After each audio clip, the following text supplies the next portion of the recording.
in the wide, wide world of sports is going on here? I promise you, whatever scum did this, not one man on this force will rest for 1 minute until he's behind bars.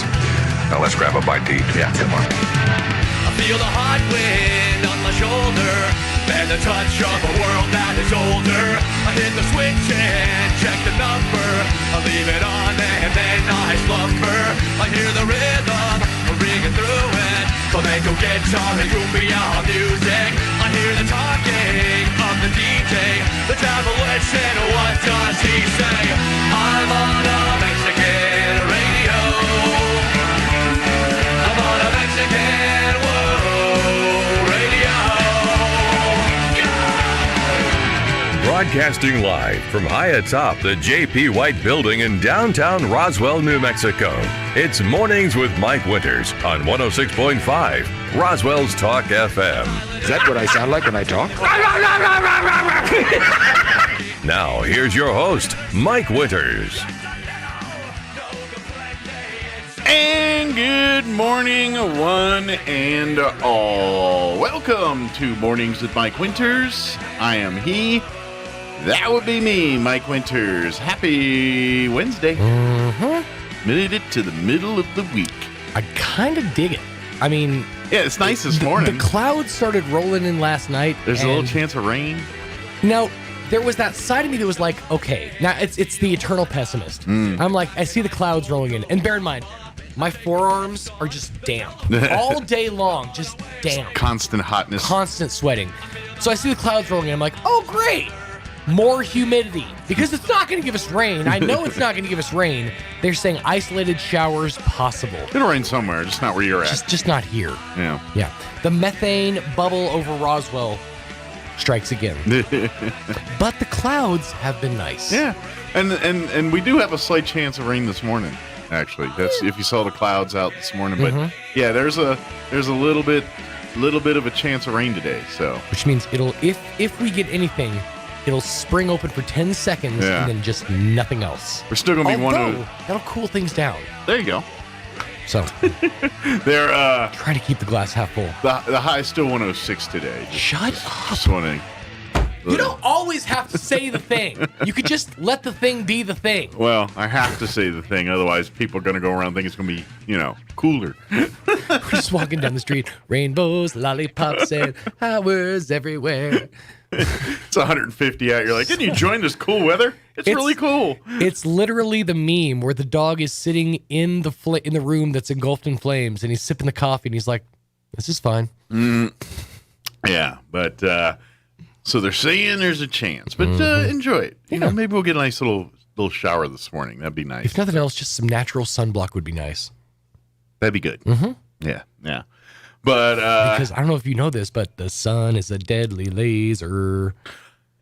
Yesterday, when I went to Artesia, as we do on Tuesdays, to go, meet with salespeople and all that good stuff. One of them came in and I guess hadn't seen me in a couple of days and said, "You've got sun." I'm like, "I have." Like, you're the darkest I've ever seen you, and I'm like, "Thanks, dude." It's not. You're not wrong. I mean, they're not wrong. Am I? I've been going to the pool and stuff, but I haven't done anything major. You're darkening a bit, but so are we all. Yeah. I've noticed that literally half. If you go outside, you get darker. This whole half of me, like from here over, has become just a completely different, color. Like I'm a different hue from left to the right. You're like the, was it Romulans, the original Star Trek? Yeah. On the original Star Trek. Oh, see, I think the original back when they didn't have because Klingons don't look like the Klingons of now in the Captain Kirk. Same with the Romulans, and I think it's the Romulans that were like half black and half white. Or were they the Klingons? I don't remember. But there's a Texas country band called Left Arm Tan. Yeah, which that makes sense. That would be you. You got the arm out the window all the time. A traveling man. Maybe she's get put a lot of miles on just this week, dude. I mean, I went to Carlsbad on Monday. Yesterday, I went to Artesia. I mean, and I know it's small towning, but put a lot of miles on the beast. There you go. You've been hitting the road. That's right. Traveling man, down, rolling down and trucking. Well, happy Wednesday, everybody. Hope you're having a great day. Hope everything's going well for you. We've got a full slate of guests for you for today's show. Let me give you the rundown.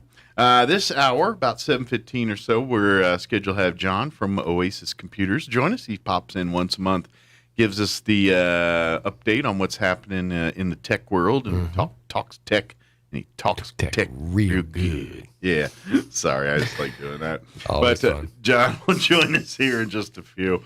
In the 8 o'clock hour, about 8:15, we're going to be joined in studio by candidate for U.S. House of Representatives and the Republican side of things for CD3. Michelle Garcia Holmes going to join us. She was actually, she's still in town, but she was in town last night for a meet and greet event and all that good stuff. So we'll probably talk a little bit about that and talk about the campaign. Nice. And then in the 9 o'clock hour, about 9:15, Andrew Moore with the Roswell Chamber of Commerce will join us. Give us an update on what's happening over at the Chamber. Nice. So, and then we'll have all of your features that include the news of the local and national variety, along with your Town Hall Wall Street business update, handy update, and everything else, commando, all that good thing. So. I got overjoyed last night. Overjoyed? I was handed a little present. Okay. I was just kind of randomly flipping through different streaming services just to see what's out. I did not realize, back on July the 12th, the Bob's Burgers movie was released on HBO Max. Oh, yeah, I did see an advertisement. I've never watched Bob's Burgers, so I'm not up on it. It's so good. Is it? It's so good. Like, it's something that I feel like would appeal perfectly to your demo, like your style. Okay, I just never watched it. As if like a fan of like Beavis and Butthead. Yeah. It's got a lot of like family charm. It never like really pushes the boundaries. It doesn't get like disgusting or anything. But the level of humor and the way that they approach it and attack humor, I mean, the writers on that show are just second to none. They're fantastic. The voice cast is amazing. Yeah. And as somebody who works in on audio medium, you hear voices and you're like, oh, that guy. You do a lot of that with this show. Okay. There's a lot of, oh, it's that guy. Okay. Like, for example, A lot of guest celebrity guest voices. I can't think of his name offhand.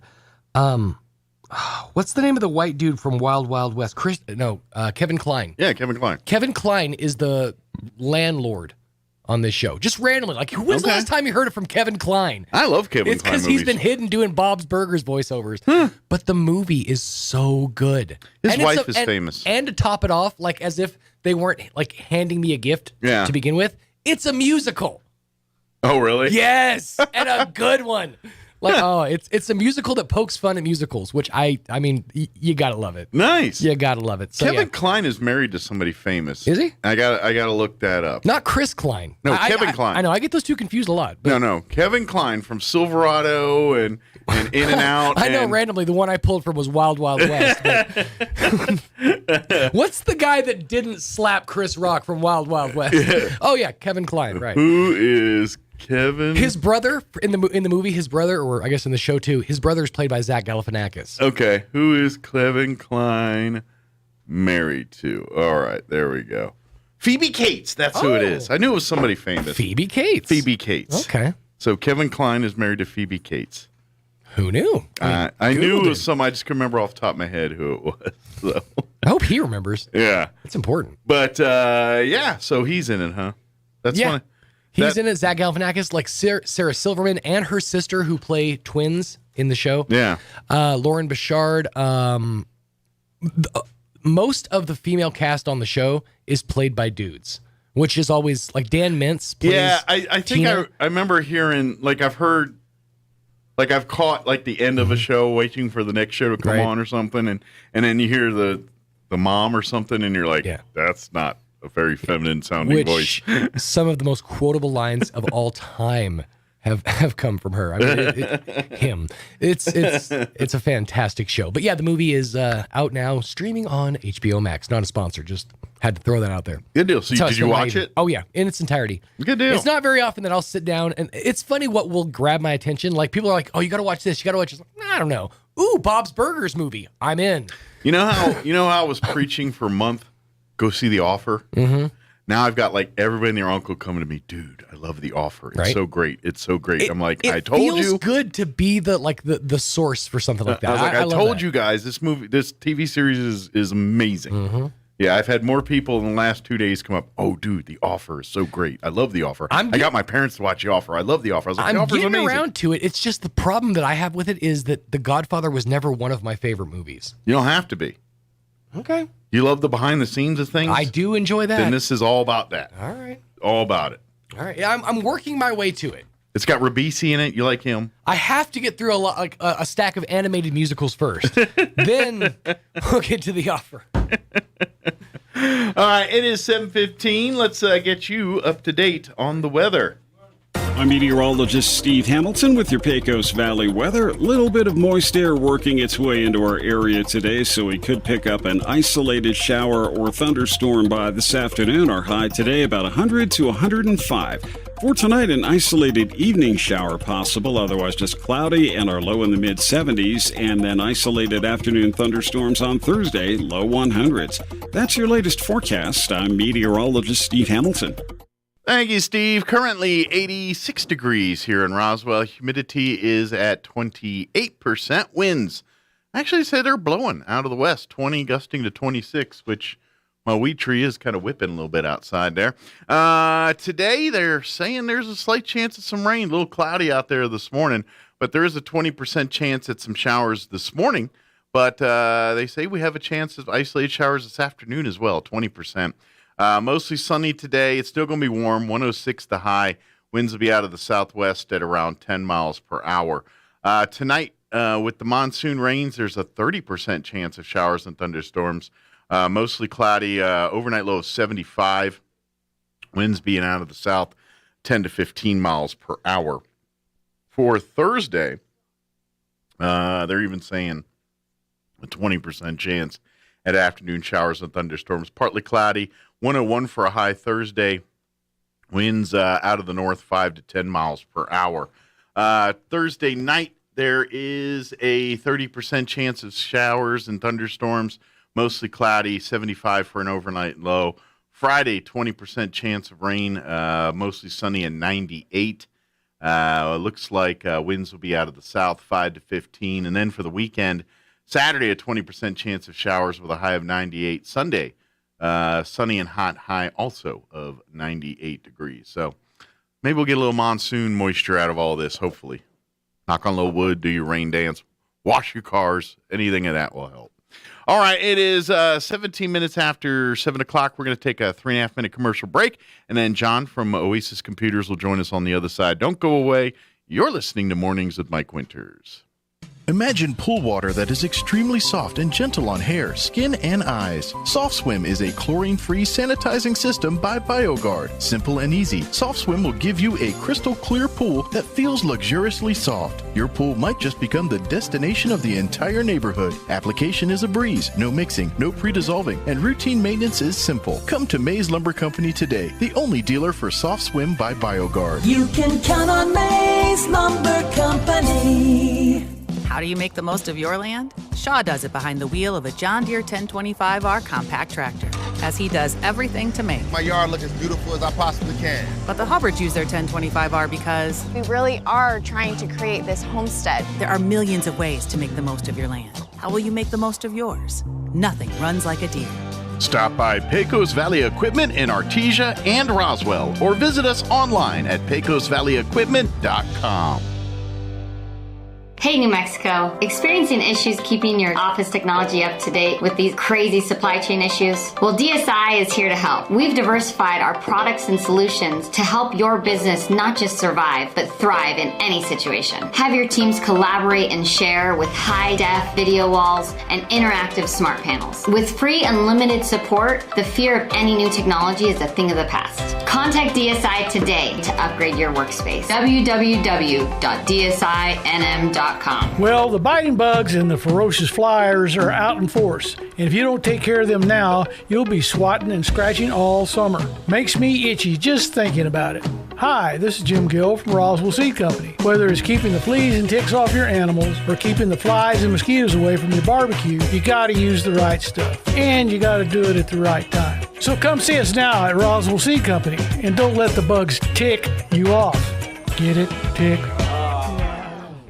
Pressure Services LLC in Artesia has immediate openings for experienced vacuum truck, kill truck, and hydrovac operators. Operators must hold a Class A CDL or Class D CDL, at least 2 years of experience, and be at least 25 years of age. All positions require a clean driving record and must be able to pass a DOT drug and alcohol screen. Pressure Services offers great pay with IRA benefits and employer contributions toward health benefits. Please apply in person at 402 West Main in Artesia, inside the AIDS Safety Facility. Equal Opportunity Employer. Roswell Skin Center, a brand new state-of-the-art facility located in the 400 Penn Plaza building here in Roswell, is now accepting new patients. Dr. Brandon Cometti and his team offer a full range of skin care services, including general dermatology, surgical and cosmetic procedures, including cutting-edge laser rejuvenation, Botox, filler, laser hair removal, chemical peels, and other non-invasive options to improve skin health and turn back the hands of time. Call and schedule your appointment at Roswell Skin Center today. 208-2509. That's 208-2509. Attention Roswell and surrounding areas. Roswell Nissan announces a special vehicle liquidation event. Newly arriving inventory and an overstock on pre-owned vehicles means Roswell Nissan's got to make room. With huge savings on Frontier, Yukon, Ram, and more. Even some 2021s and 22s. And rock bottom back to school savings on Lexus, Chevy, Jeep, and even an Audi A5. If you've been putting it off, now's the time to trade up and save. The vehicle liquidation event on now at Roswell Nissan, 2111 West 2nd. Here's a Mornings with Mike Winters fun fact. More than 50% of Americans fall asleep on their sides. That's way better than falling asleep on someone else's side. Here's Mike Winters. And good morning. It is 21 minutes after 7 o'clock, and joining us in studio this morning, back from Oasis Computers, John's with us, as he is every month. Good morning, John. Good morning, everyone. How you doing today? Doing pretty good.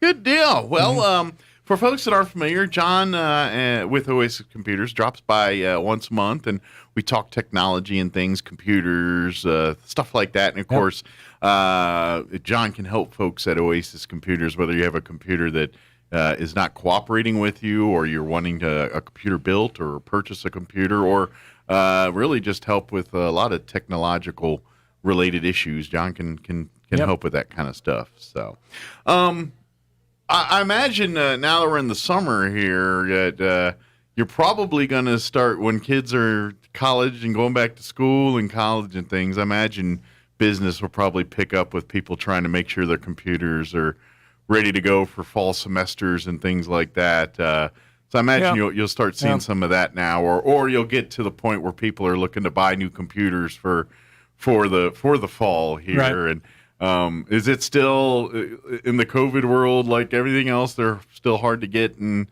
some taking stuff's longer. hard to get. The ones that I sell, the little boxes, the Nooks from Intel. The regular supplier that I used to always get them from, they don't have too much available, and it's kind of a hit and miss. Okay. I just been selling some of them. Need to replace them, so I'll check again today, tomorrow, and see what they got. But so far, for the last 2 years, they've had some, and then they didn't have anything for a while. So the farther out, the better. As far as if you got to get a new computer for the fall here and stuff, now's the time. So just in case what you're looking for may not be like everything else, be a little bit more proactive and a little bit ahead of the game. Don't wait till the last minute to get something. It may not be there, whatever. Same as your car. You can't buy the car you want because the chip's not there. Yeah. We don't have too much trouble with that, but it's weird. Comes and goes, hits and miss. Well, the good news is that John can help a lot of folks out there that are looking to maybe make that computer run a little longer than they anticipated to as well here. Depending on your age of your computer, If it's like, for instance, if if it doesn't have the solid state drives and things like that, he can update with that stuff, and it for a couple $100, and your computer is literally a brand new computer when we're it does still that. doing a lot of them. Yeah. The problem we have, though, kind of, is that Windows 11 came out, and that makes these older machines pretty much all obsolete in about 3.5 years. Yeah. We also have been wondering almost from the beginning when we started hearing about viruses and things like that. You got to be up to date. You got to have the latest. You got to have the protection, whatever. And if there's an update, you update it. But at the same time, we see people with really out-of-date equipment works fine for them, and they don't seem to get infected. And I've always wondered about that. Then heard a little story about it from one of the guys that are on, from Leo Laporte. Yeah. The security show. He was having it with a friend that needed some help. Mm-hmm. He got there and he goes, "Oh my, you got old stuff. Is it working for you?" "Well, yeah, kind of. Maybe it ought to be replaced." Then the question was, "Okay, this is your problem. Wasn't too much. Got it going." Yeah. And he said, "How are you doing with viruses and such? Have any No, I have no idea. Don't bother me." So they were talking about maybe you ought to replace your machine, though, and get something a little bit. Yeah, I've been thinking about it, type of deal. So it was a month or two later. The guy got a new machine, and then about 3 weeks after that, he was infected. Huh. He also predicted that up front. He said, "Now, if you get a new one, you may get infected possibly." And I go, "Yeah, what's the deal on that? Yeah. What is your explanation of that?" "Well, pretty simple." So the viruses these days, they try to attack the new stuff, of course. There's no sense in trying to make a virus again for an old computer when there's few around anymore. An old operating system. And what it takes advantage of is the programming we have these days. What got very complicated and has lots of mistakes in it. And that's how they break into the computer most of the time, by taking advantage of that. Well, the old stuff can't do that. So you can put all the viruses on it. It won't work It's all because it foreign doesn't to know it. what to do. Yeah. And that's the first explanation I've had where maybe it's not quite as bad. Yeah. So I don't know if there's a period for a little bit where it's pretty bad. If you can do everything you want to do on that older machine and not worry about some of these viruses and things, and I don't see a problem with it. Well, the way the problem comes in with older machines where you can't update the software no more. Mm-hmm. You go to your bank site says you need to update your Chrome or whatever you're using, Right. Firefox. And so you try to upgrade it, and so to upgrade it, you need to upgrade your operating system. The new one won't run on this operating system. Yeah. Well, to get the new operating system running on the machine is not good enough, and then you need to buy a new machine. But, if certain things work fine, but some things won't work no more. Yeah. And then, like every month, what we say, passwords is still the nightmare. Keep updating and changing and keeping tasks on that stuff. It confuses the brain, I think, by too many changes too quick. Well, I think human nature is we're creatures of habit. We're just, in general, we're just creatures of habit. And once we find our little routine or groove, I think a lot of us like to ride in that. And anything that changes it or upsets that groove, it doesn't work in our world. I think it takes away from other things you do, so you got to pay where you normally don't have. It goes automatic, more or less. Mm-hmm. You type your password in, you don't even think about it. But if it gets changed all the time, not on one place but on multiple places, then you go, what was it now? And you have to think, and that distracts from other stuff, sets you behind, and kind of throws you off. That's what it feels like it's doing. It's weird. Yeah. Well, I guess it's just one of those things where you got to be meticulous with it, and you got to, do what you got to do, whether it's, getting your notebook and writing them down, or keeping a multiple different, keep a digital version on your phone and a written version in a folder somewhere, whatever it is. The problem is that we don't always update it. Yeah. This is what we see when it gets changed. So again, the same thing. You walk in on a morning.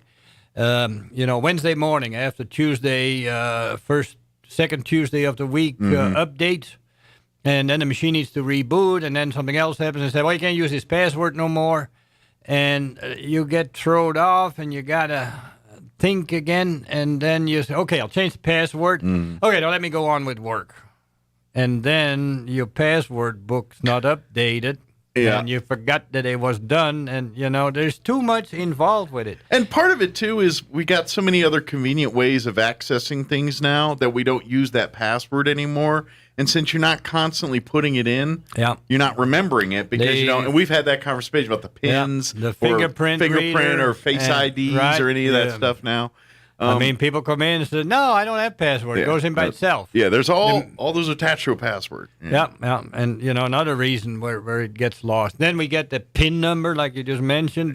You change the password to a PIN because Microsoft wants that. Yeah. And then you forget that you had a password or what the password was. There's a lot of pitfalls in it. Yeah. So really, it's. I almost think that we just have to be more meticulous about it. That's when we talk about, it's just like other things in life. They say, time changes, change your batteries in your smoke detector. I'm almost getting to the point that, no, I don't agree on that. It's too much, too complicated, too is there, often. What's the option there? Well, they're working on passwordless entries and whatever, and I'm not sure how exactly it works. Okay. So Steve Gibson designed something called Squirrel, if you pay attention to the radio show there from Twit.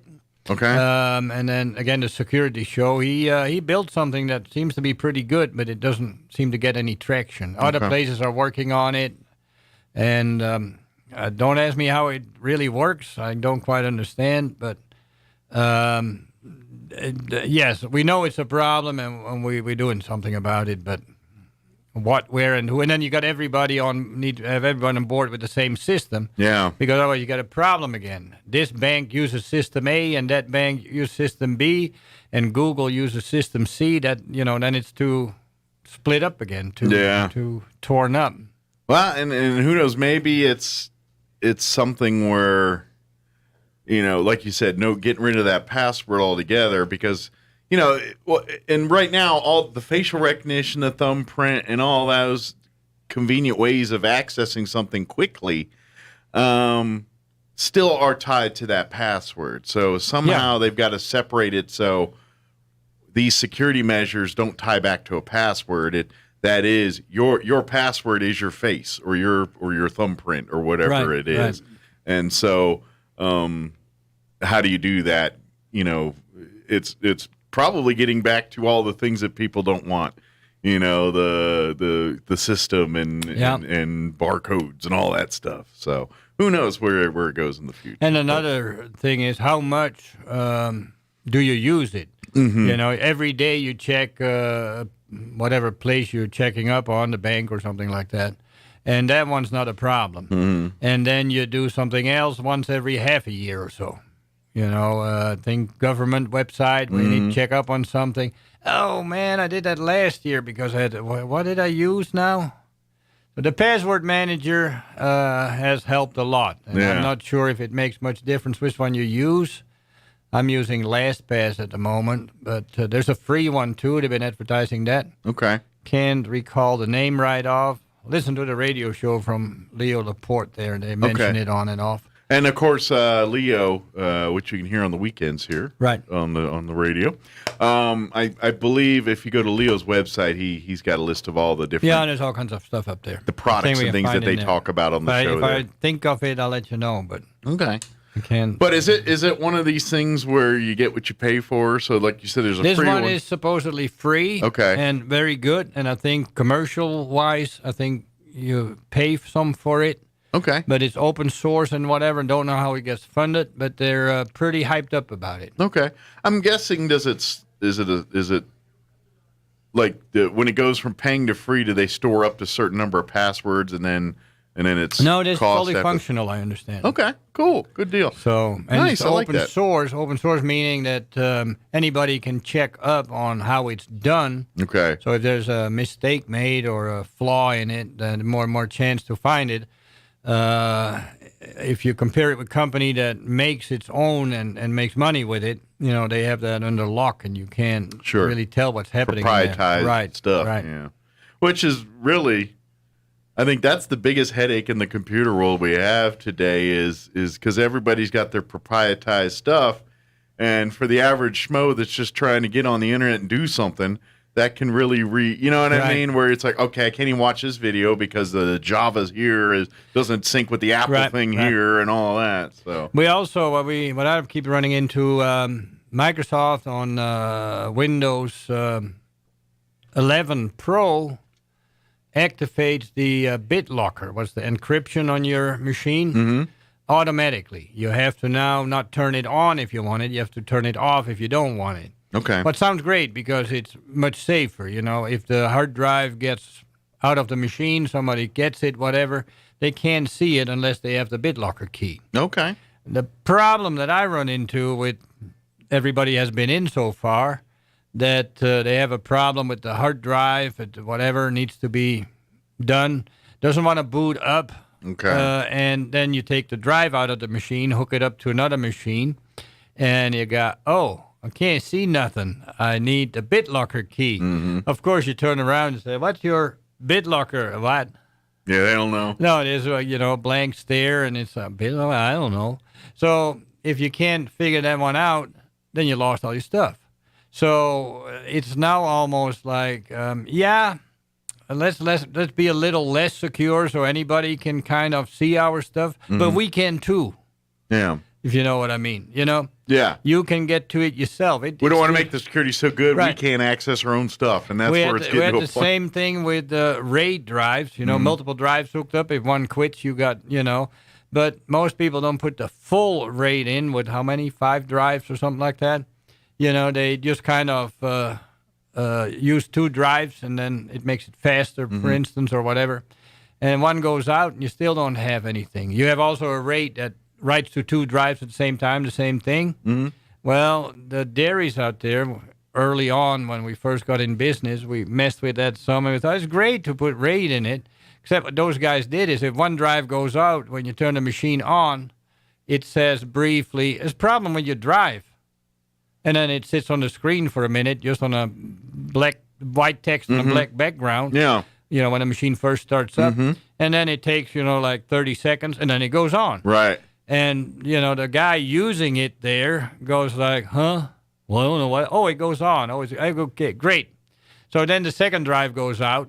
And then the question, of course, is, didn't I have RAID? And isn't it, I tested it. You pull one drive off, get the power disconnected from it. It just does exactly that. And then it goes on, and it boots right up. But then you unplug the second drive, then of course nothing happens no more. And that can happen when the drive goes bad. Again, it's not helpful. And if the RAID is the other type of RAID, where you write to 2 drives for speed increase, well, one drive goes out, you lost everything if you can't get the RAID restored. Oh, wow.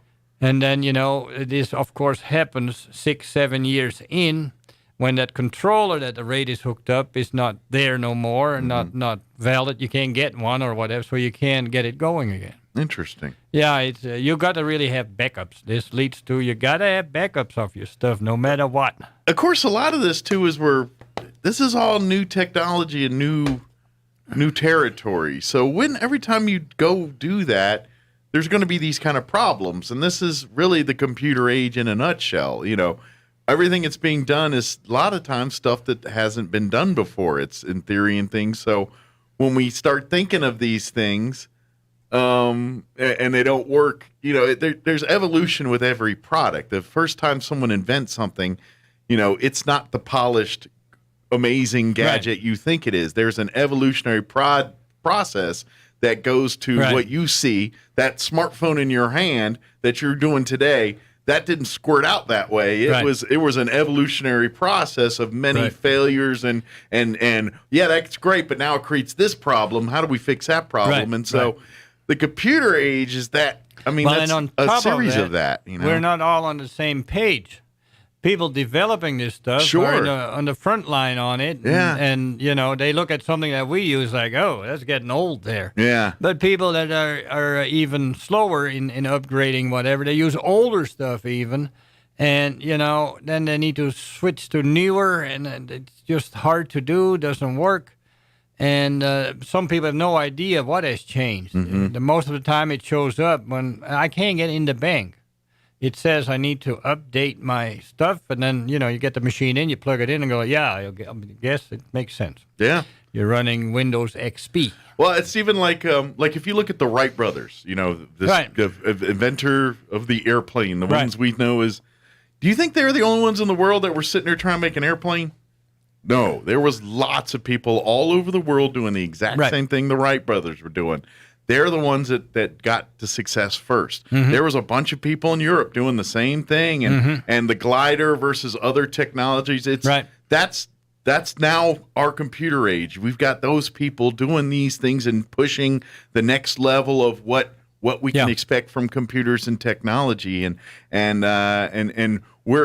it's kind of, and it's a blessing and a curse all at the same time, because the blessing side is where you're like, man, the amazing possibilities of where we can take this technology is great. But the curse side is we've got to go through the growing pains of said process, which means things aren't going to work right the first time. Things are going to be flaky, flighty, not as reliable until we until the process evolves and we get better at it. It's no different than any other aspect of science. Do you think we're way better at doing something a certain way, now than we were 40 years ago? Yes, almost any industry you could probably say that's true, and computers is even more so. And that's where we're really in like the infancy of really the possibilities of what computers and all this can do. You know what I mean? It's the sky's the limit there, and that's we're in that evolutionary world of just learning this stuff and trying to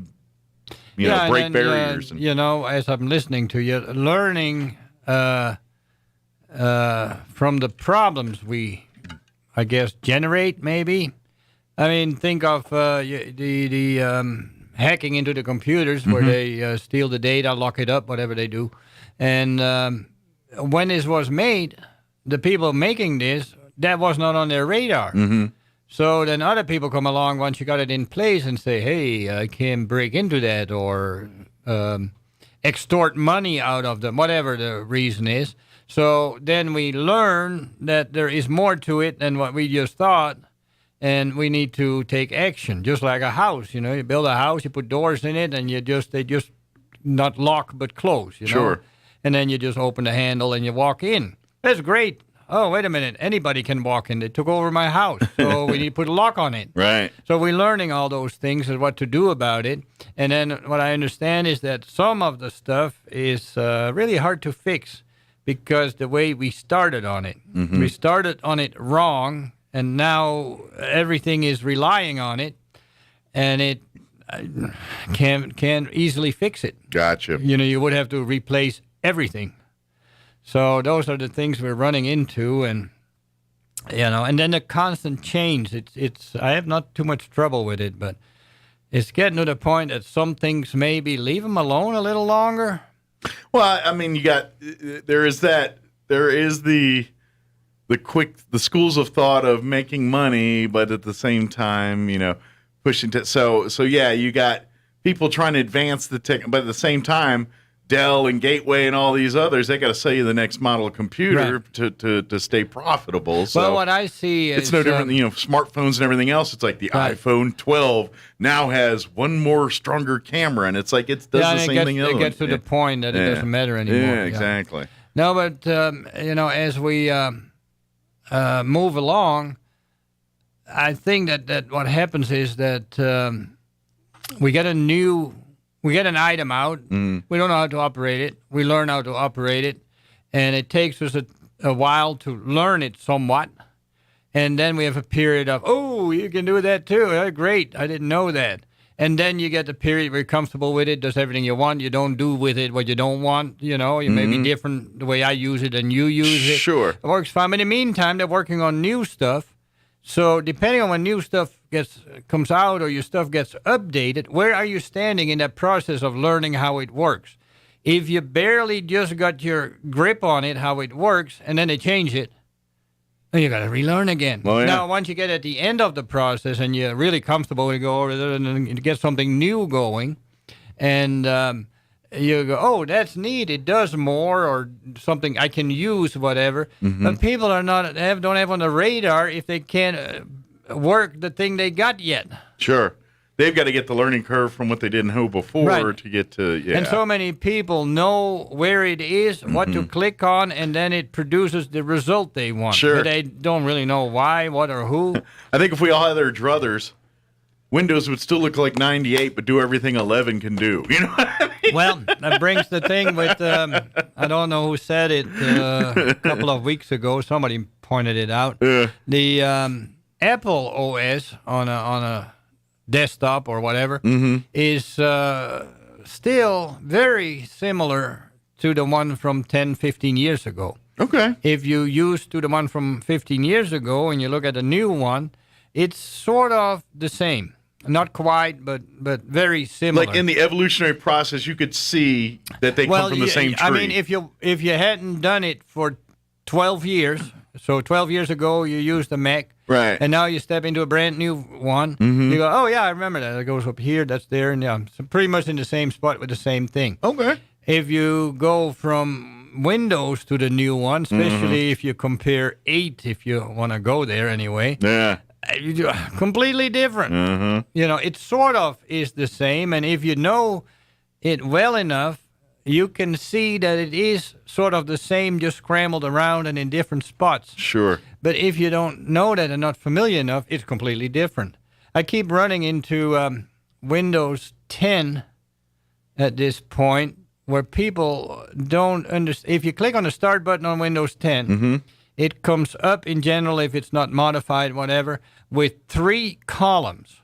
A little one right above the Start button, the one next to it, and then the other one that has the pictures in it, the Start menu. The advertisements. Well, the Start button, it's left over from Windows 8. But that column, that first column, all the way on the left-hand side, right above the Start button, people don't recognize that it's a column. I keep running into that, but it doesn't work. So if you move up and you go to your power button, one step up, it then expands out and says power and whatever on it. And so I had it yesterday. I couldn't understand. Customer couldn't understand what do you do, and then as you do that, it changes. Right. It's the same thing as with your email. You want to delete your email, and there's nothing to delete until you open an email up. Then you get the icons on top where you have delete and move and whatever you have, the options. Yeah. So if you're looking for the options to delete an email, but you haven't clicked on the email yet, you don't have any options. Right. So once you know that, it's okay. But if you don't learn that curve, then you're going to have a heck of a time trying to figure out what to do here. Saving, when you make a change, if you remember back, it's like, okay, you want to make this change, click here. Are you sure? Yes. And then when you close it, click on the X or something, well, you changed it. Were you really sure to do that? Now, if you go make a change in your browser, for instance, you add more tabs because you want another tab to it. You add the tab to it, and then you can close it. There's no, I have to save it, whatever. So that's a change in how we operate it. We don't really need is it okay to save it if you know what you're doing. But it throws people off. So, I need to save it because that's what you used to do. Sure. So again, how long ago, on how old of a machine are you working on where you click on the operating system and say save, and now the new one, you make a change and it's done. Right. So, just... And I'm guessing it's probably whatever age you got into it is what you're used to. You know what I mean? And so whatever you started at and got used to, that's what you know. And then anything from there is just a bad change because it's like, that's not the way I know it. So it's interesting. But I just saw the time. We probably need to wrap this up, too. Yeah, I got a little behind, too. I need to get going. Well, we need to get you taken care of, get those customers taken care of. Of course, if you have any computer issues, if computer's fighting you, if the computer's making funny noises, if the computer's got the blue screen of death, all of that kind of stuff. Or if you're just looking to maybe upgrade, maybe you got a computer and you want it faster, stronger, want it to do, it's not built to do what you want it to do, and you want it customized to do that. John can handle all of that kind of stuff. Come on by Oasis Computers. They're right behind the Wool Bowl there. Come in between on 8 and 12. Yeah. We close at 12:30 because I got to fix stuff too by myself these days. And bring it in the morning. We'll check it out. I'll give you a call. Yeah. 575-625-9141. Yep. Come on by. It's on Garden. What's the actual address number there? 1703 North Garden Avenue. Yeah, right behind the Wool Bowl there. Right next to the railroad track behind the Wool Bowl. Yep. Come on by. Yep. And like you said earlier, the AM hours are for customer service. They're up until about 12:30. Right. And then afternoon, he's in the shop working or on service calls, right, or taking care of the bigger projects. And if I can, I do answer the phone at those times, so I can guide you in the right direction. But good deal. And of course, if you need network help and things off site, he does do those kind of calls and things as well too. So right. And by the way, if you're wanting to know a little more about solar, he's invested in his business and works home. Great, I can say. And he'll be happy to share what his results are with you. Last bill for the store was $0 for the electric company. It probably coming in handy. Yeah. In these days where it's 105 and people's electric bills are going this way, you're probably going, I'm doing pretty good right now. Yeah. Yeah, it seems to work. Yes. He's like, I'm going to invest in the bigger bowl of jerky. I'm going to get the bigger pizza today. Well, thank you, John. As always, we'll let you get to work on these clients here. And we'll see you next month, okay? Very good. All right. Take care, John. It is 7:51, time for news. We'll be back. Now for a Pecos Valley news update. I'm Jared Cirillo. An August 5th deadline is approaching for funding requests for tourism-related events taking place in Roswell for the first half of next year. Organizations putting on tourism-related events can find applications and other information about requesting City of Roswell Lodgers Tax funding online at the city website. The Lodgers Tax Board is scheduled to consider the requests at its August 16th meeting. All customers of hotels, motels, and other lodging establishments in Roswell pay an extra 5% tax to support the fund. Anti-abortion activists from across the country converged in southern New Mexico Tuesday to protest relocating plans by the Mississippi Clinic at the center of the court battle that overturned Roe v. Wade. But New Mexico's governor vowed not to back down from her support for access to abortions. Democrat Michelle Lujan Grisham, who is running for re-election, tweeted hours before the protest in Las Cruces that access remains legal and safe in the state. The crowd gathered in triple-digit heat near the location in Las Cruces where Jackson Women's Health Organization wants to open its new clinic next week. You're up to date. I'm Jared Cirillo reporting. 16 years ago, Nikon gave up on film cameras, but yesterday, the announcement was even bigger. Both Nikon and Canon are ending their historic run of the photographer's rugged companion. The single-lens reflex camera era is over. I'm Kim Commando, brought to you by CarShield. Protect your car from expensive repairs. Visit carshield.com/Kim and save 10%. Deductible may apply. Nikon's iconic F1 film SLR camera first appeared in 1959.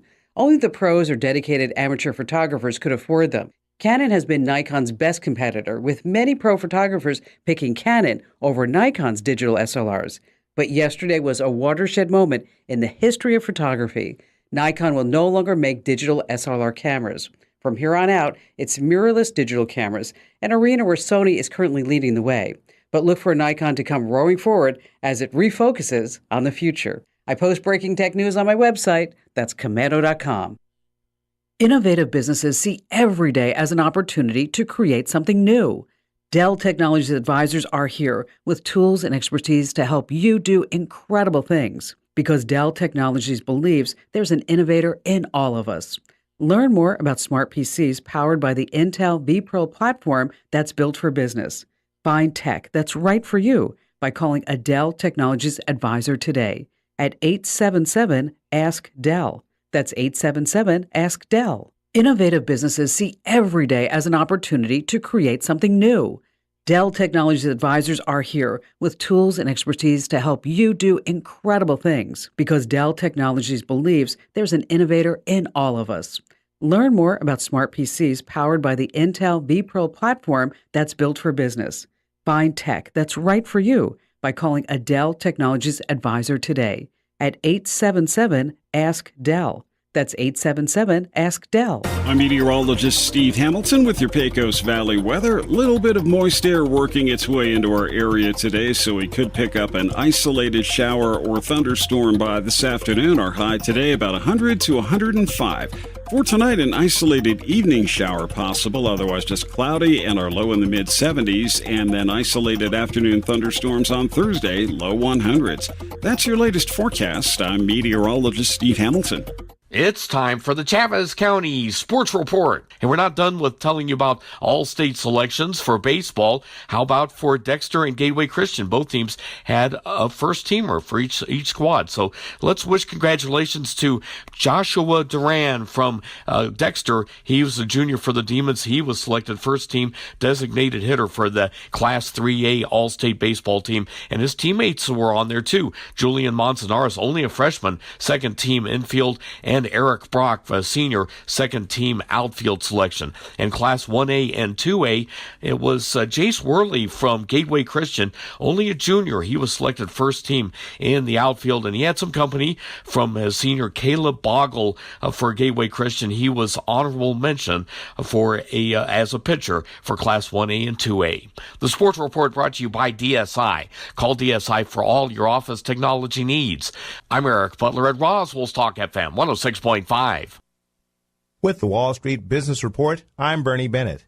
Election officials from across the country meeting under heightened security were urged Tuesday to prepare for supply chain issues that could lead to shortages in paper used for everything from ballots to I voted stickers for years to come. A popular Chinese-made automotive GPS tracker used in 169 countries has severe software vulnerabilities, posing a danger to highway safety, national security, and supply chains, according to cybersecurity researchers. Elon Musk lost his fight to delay Twitter's lawsuit against him, as a Delaware judge on Tuesday said in October trial, citing the cloud of uncertainty over the social media company after the billionaire backed out of a deal to buy it.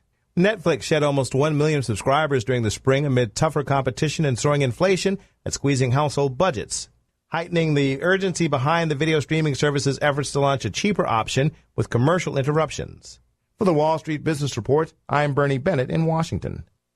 Yup, it's back to school season, and Roswell Honda wants to get you geared up with the 5th annual Back to School Blowout. Stop by Roswell Honda now through July 29th and register your kids to get a backpack chock full of supplies absolutely free. Then on July 30th, join Roswell Honda for the Back to School Bash with lots of free food and fun stuff for the whole family. And that's not all. While you're there, register to win a brand new desk, office chair, and HP laptop. Register now for the Back to School Blowout, July 30th, 10 to 1 at Roswell Honda, 2177 West 2nd. There's a whole universe out there. Come explore at the International UFO Museum and Research Center, featuring engaging exhibits, astounding sights, and in-depth first-hand accounts of the incident that put Roswell on the map. The research library features the most comprehensive collection of UFO research materials in the world, and you can get exclusive one-of-a-kind gifts and merchandise at the gift shop or online at RoswellUFOmuseum.com. Open daily from 9 to 5 in downtown Roswell. Visit the International UFO Museum and Research Center. It's otherworldly. One of the best things about summertime in New Mexico is all the great places to go and neat things to do. Camping in the mountains, swimming at the lake, exploring the caverns, and so much more. And what makes all this fun and adventure possible is a dependable car or truck that fits your family and hauls your toys. That's just what you'll find at Roswell Ford. Here at the Tailgate Nation, we have the best selection of nearly new cars, trucks, and SUVs in southeastern New Mexico. They've all survived a rigorous 139-point inspection, and Roswell Ford gives you a 3-day money-back guarantee to make sure you're happy. You know Roswell Ford is always looking for gently used cars and trucks. If you have one you want to sell, we'll make you a cash offer on the spot and give you a week to think about it. This summer isn't going to last forever, so make the most of it with an upgraded ride from your friends at the Tailgate Nation. Roswell Ford at the corner of 9th and Main, the official sponsor of summer fun. You want to feel important. You want to be a part of something bigger, something that matters and can help change things. You want to feel like you belong. We know.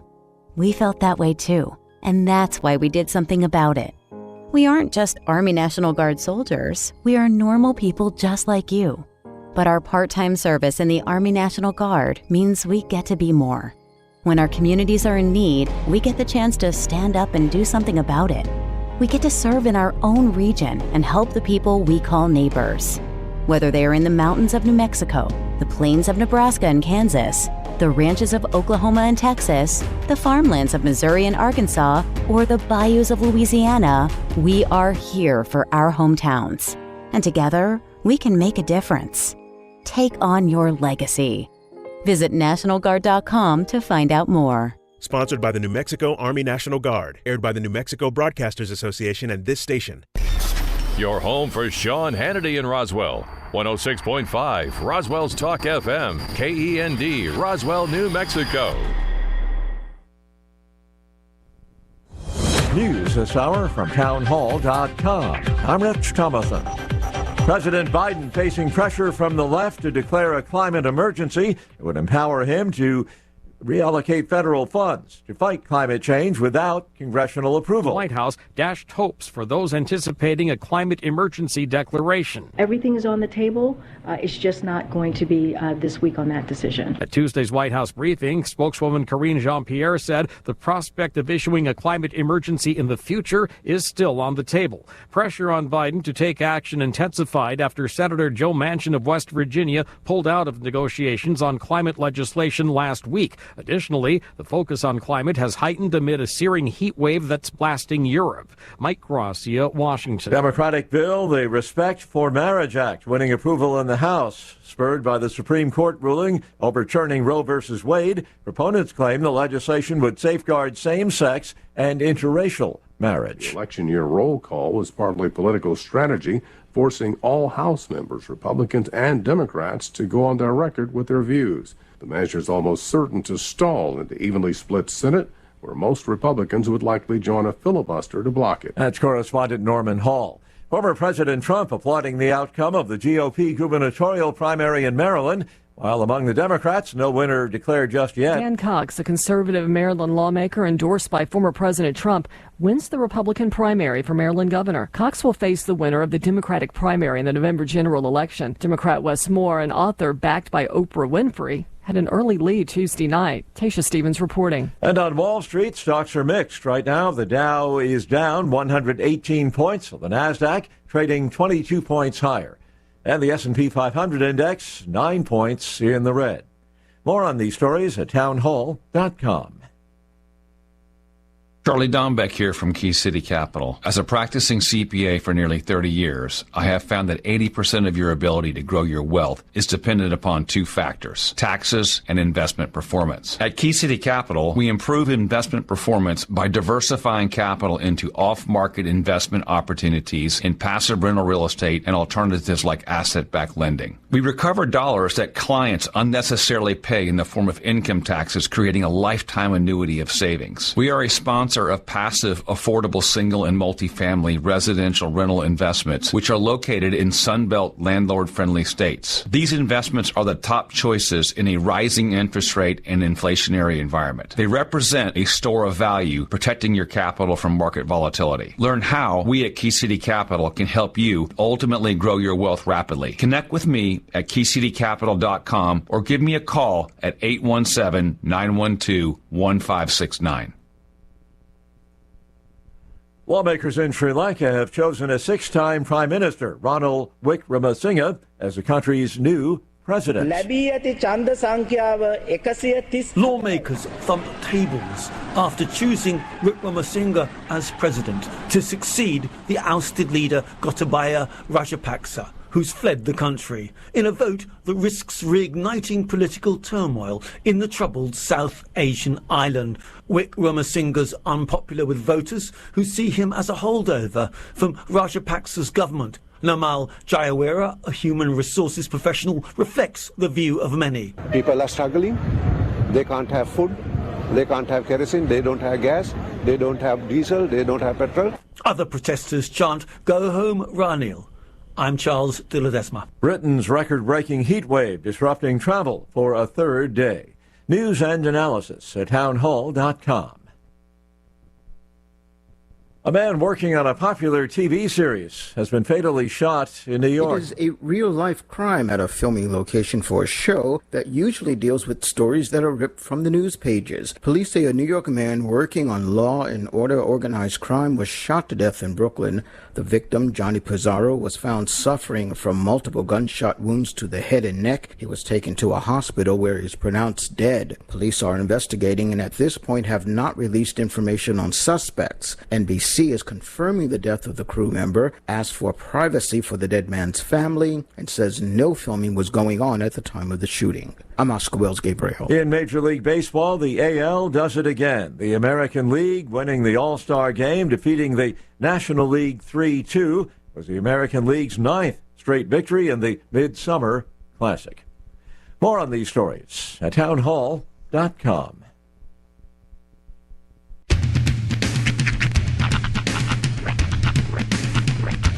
What in the wide, wide world of sports is going on here? I promise you, whatever scum did this, not one man on this force will rest for 1 minute until he's behind bars. Now let's grab a bite to eat. Yeah, come on. I feel the hot wind on my shoulder and the touch of a world that is older. I hit the switch and check the number. I leave it on and then I slumber.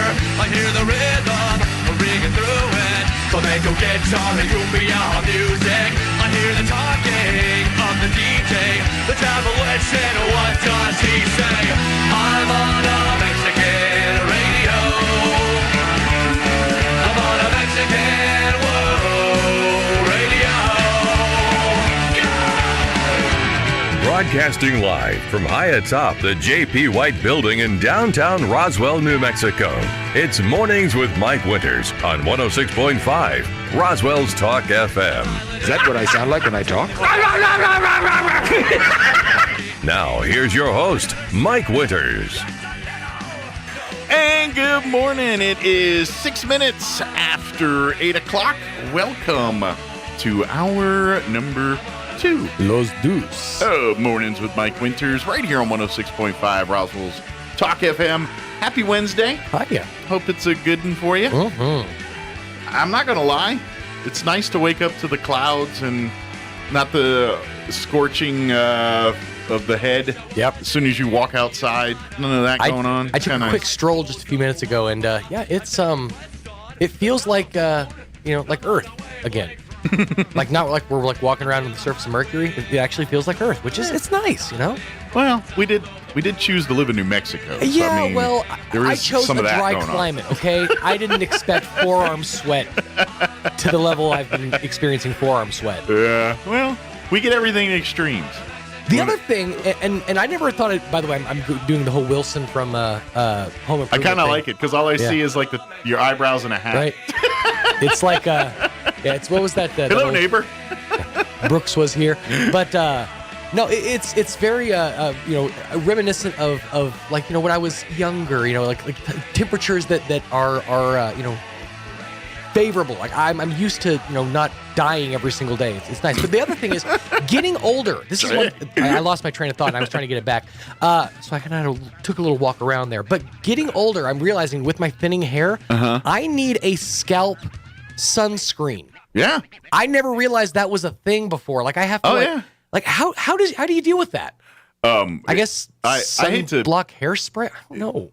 Or you burn or wear hats. Hats. That's just it. I've been dealing with this plight for years. This is a thing. I went to a full-blown water park over the weekend and wore a hat down the water slides just to avoid head burn. I'm at that point. I was in our neighborhood there. We have a little pool we go swimming at, and the other day I was in there and it was one of those days. I for some reason I was like, I don't want to get my head wet, so I was just kind of sitting on the pool noodle, floating around like just got his hair done, big lard just floating around in the pool there, and all of a sudden I could feel my head burning because on the top of my head it's you see scalp because it's slim pickings. It's, that hair is moving to ears and nose, leaving that area, but I was sitting there and I was like, you know what? I got to stick my head underwater or it's going to burn my head off because I could feel Yeah, I can feel like it's sizzling up there, Right. you know. So that's the thing, though. You douse it with water. Like, here, let me put a shiny coating on this so that it'll attract even more sun. In my younger days, not a problem. Right. Now it's and that's when someone told me, "You look darker." It's because I'm trying to not burn my head. So yes, it happens, and it get a wigs, wear wigs, go to wigs, There and you get go. wigs. You know what?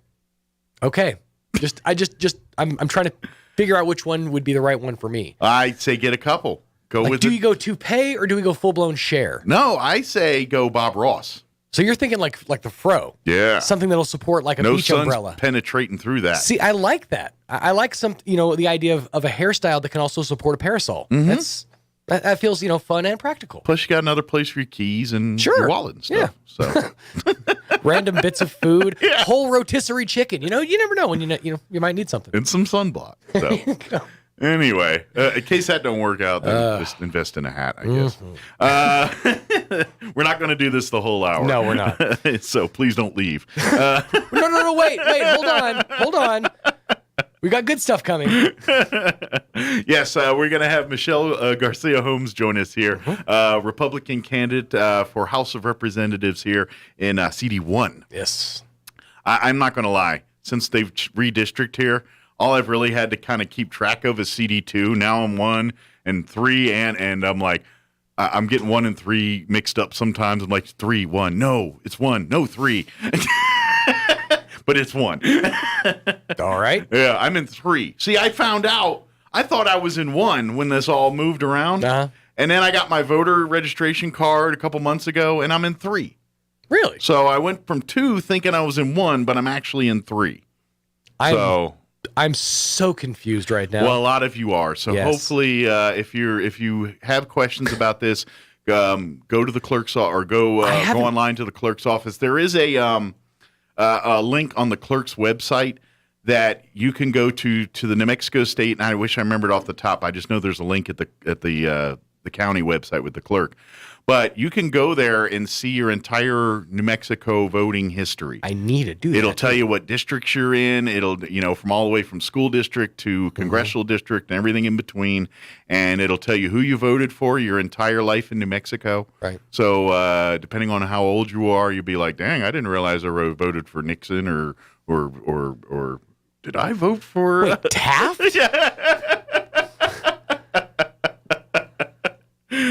Hubert Humphrey. Yeah. I mean, I knew my back was hurting. I didn't know it was my lumbago.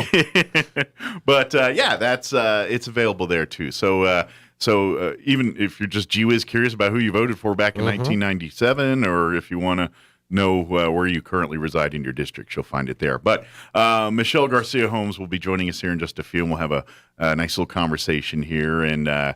Actually, you've been in town for the last couple of days, haven't you, here for stuff? So we'll kind of get an update on all that here in just a bit. Before we do any of that, though, let's take a look at your weather. Good news is there's rain chances. Yay! Bad news is it's still like 106 today. Boo. So take the good with the bad. I'm meteorologist Steve Hamilton with your Pecos Valley weather. A little bit of moist air working its way into our area today, so we could pick up an isolated shower or thunderstorm by this afternoon. Our high today about 100 to 105. For tonight, an isolated evening shower possible, otherwise just cloudy, and our low in the mid-70s, and then isolated afternoon thunderstorms on Thursday, low 100s. That's your latest forecast. I'm meteorologist Steve Hamilton. Thank you, Steve. Currently, did I refresh my weather? I can't remember if I did. Is my weather the freshest? No, I need to freshen it. So give me. There we go. Currently 85 degrees here in Roswell. Humidity is at 32%. Winds currently out of the northeast at 8 miles per hour. They have issued another heat advisory for us in case you needed to be told it's hot. Noon to 8 p.m. today, we've got a heat advisory. So just drink lots of fluids, stay indoors. If you're on the blood pressure medications, a lot of those affect your heat sensitivity. So if you are taking the blood pressure medications, make sure you're aware that that stuff might make you a little bit more sensitive to this stuff. So be careful there. But we do have rain chances today and the next couple days with the monsoon season. We got a 20% chance of showers pretty much all day today. Mostly sunny and a high of 106 today. Winds will be out of the north at around 10 miles per hour. We're looking at a 30% chance of rain tonight, mostly cloudy with a low of 75 overnight. And then tomorrow, 20% chance of rain, mostly sunny and 101. Thursday night, we're looking at 30% chance of showers, mainly before midnight there, mostly cloudy with an overnight low of 75. And then Friday, 20% chance of rain, sunny, hot, highs right around 98. And then the weekend, more of the same, 20% chance of rain on Saturday, high of 98. Sunny, high of 98 on Sunday. All right, it is 14 minutes after 8. We're going to take a 3-minute commercial break, and then we will be joined by Michelle Garcia Holmes on the other side of the break. Don't go away. You're listening to Mornings with Mike Winters. At LeGrand Funeral Chapel, we believe that every funeral should be a reflection of the life it honors. The joys, the triumphs, the faith, the family, and so much more. For us, no detail is too small, no request too big. This is Rosa Aguilar. When the time comes to choose a funeral home, we hope you'll let us serve your family. At LeGrand Funeral Chapel and Crematory, we make it personal. In times of uncertainty, one thing seems to be constant. Crime tends to rise. Zenith Security Services, a locally owned company that's invested in our community, reminds you that for less than 5 quarters a day, you can be proactive in protecting your home, family, and assets with a monitored alarm from a top UL-rated company. The hardest calls we receive at Zenith Security are those needing our services after the fact. Call Zenith Security Services at 575-626-3521 to schedule your free security assessment today. Fall classes at ENMU Roswell start August 15th. Register now on campus or online. Whether you're a new student, returning student, or want to learn new skills or a trade, we have the programs and financial aid to support you every step of the way. Take classes during the day, evening, or online. Talk with an advisor today. Call 575-624-7294 or log on to roswell.enmu.edu. ENMU Roswell. Your health is important. At Kelly Nutrition inside Roswell Medical Clinic, our goal is to help you lead a healthier lifestyle. We carry a complete line of vitamins and supplements, including products from Now and Protocol. We also have a huge assortment of essential oils, healthy teas, and nutritional supplements. And if you're on the keto diet, we have everything you need to make your diet a success. Kelly Nutrition inside Roswell Medical Clinic at 111 West Hobbs in Roswell. Stop by or call today, 575-623-3311, and start your journey to a healthier you. Kelly Nutrition and Roswell Medical Clinic. Don't wait for an illness to start valuing your wellness. At Anderson Bethany Funeral Home and Crematorium, we honor and pay tribute to the achievements of your loved one by celebrating the life you shared together. Anderson Bethany Funeral Home and Crematorium is compassionate and cares about our local community and the families we serve here in southeastern New Mexico. Locally owned and operated, we will be here to help you decide how to celebrate the bond you've shared and pay tribute to the unique individual you've lost. Visit us at 2609 South Main in Roswell or call 622-5888. Hey New Mexico, experiencing issues keeping your office technology up to date with these crazy supply chain issues? Well, DSI is here to help. We've diversified our products and solutions to help your business not just survive, but thrive in any situation. Have your teams collaborate and share with high-def video walls and interactive smart panels. With free unlimited support, the fear of any new technology is a thing of the past. Contact DSI today to upgrade your workspace. www.dsinm.com. Here's a Mornings with Mike Winters fun fact. The ball on top of a flagpole is called a truck. Mess with your friends today by pointing at a flagpole and say, "Hey, check out the truck on top of that flagpole." Here's Mike Winters. And good morning. It is 18 minutes after 8 o'clock, and joining us in studio this morning, Republican candidate for U.S. House of Representatives in the 1st Congressional District here in New Mexico. We have Michelle Garcia Holmes with us this morning. Good morning, ma'am. How you doing again? Good morning. Welcome back. Glad to have you back in town. And, of course, you've been back in for a couple days now. I know you had a meet and greet last night and kind of been out and about visiting with folks in Roswell, southeast New Mexico here. So how's your trip down south been with this time? Well, you know I always love coming to Roswell. Yeah. Some of my favorite restaurants are here, and some of my favorite people are here. You know, we've got some good representatives. Sure. You guys are blessed with a couple of good Republican state representatives, Mm-hmm. and I was visiting with them last night. Candy Ezell, Greg Nybert, former Representative Bob Woolley, and it was a great evening. And Representative Rebecca Dow. Mm-hmm. So it was a really great evening, visiting with everybody, catching up, hearing what's going on in the community. I actually told Representative Nybert, you guys are pretty spoiled here. You actually, because of redistricting, y'all have 3 congresswomen that are going to be representing you when Yvette Harrell, myself, and Alexis Martinez-Johnson win in November. There you go. So you're one of the few counties that actually are going to have, 3 congresspeople in your community. That would be a change for us. Certainly. And I was like, Greg, you need to see this as a positive. If I don't answer the phone right away, call Yvette. That's right. We just call on down the chain here. Call on down the chain, and imagine us all working together on an issue on the same page. How nice would that be? Roswell, that would be great. It's funny you mentioned that because I was just I had a conversation with Congresswoman Yvette Harrell last week on the phone, and she's up, of course, on Capitol Hill. Yes. Doing the session there. We're in session. And I think one of the things we talked about is she could sure use some help from you guys up there right now because she's on an island out there, and her and the other Republicans there, and they're at this point they're just sticking fingers in the holes in the dam there, trying to keep this thing together. And so they're waiting for the cavalry, which is you guys to come in here and help them out. And this is the thing, people, I just want people listening today, you know what? We need your vote. Mm-hmm. We need your vote. All 3 of us need Republicans to get out and vote. We need independents to vote for us. We need, any Democrats who, represent our values as well. Get out and vote for us. I think right now, the Biden administration and the current representative, Melanie Stansbury, they're out of touch. Mm-hmm. And Stansbury is in lockstep with Biden. She votes with the Biden administration. She's not voting for New Mexico, and she's not voting for New Mexico values. And in Yvette's district, we don't need a new congressperson. Mm-hmm. Yvette does a great job. She's a hard worker. I've known Yvette for years. We've campaigned alongside each other.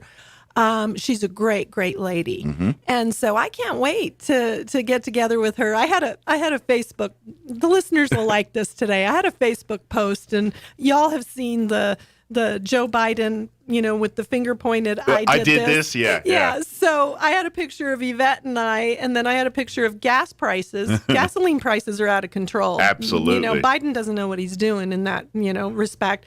And then I had a picture of Biden pointing at the gas prices saying, I did this.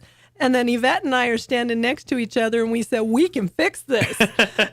So, if you want lower gas prices, sure. Hey, we need your vote. We need y'all to get out and vote. And this is the conversation Congresswoman Harrell and I had last week, where where the part that I don't understand how the Democrats aren't touting this, and this is where if you look at the gas prices right now, you look at what's going on. Obviously, the gas prices, and this is where they're not telling you, this was in play before Russia walked into Ukraine at all. Yes. The moment he shut down that pipeline, he set the table for what we're doing right now. Exactly. And like, hate, love, whatever it is about President Trump, he made us basically energy efficient or self-sufficient, where we could rely on us and us only to dictate where our fuel comes from. Exactly. And Biden is torn that away, and that's why he's now hat in hand over in Saudi Arabia and these other places.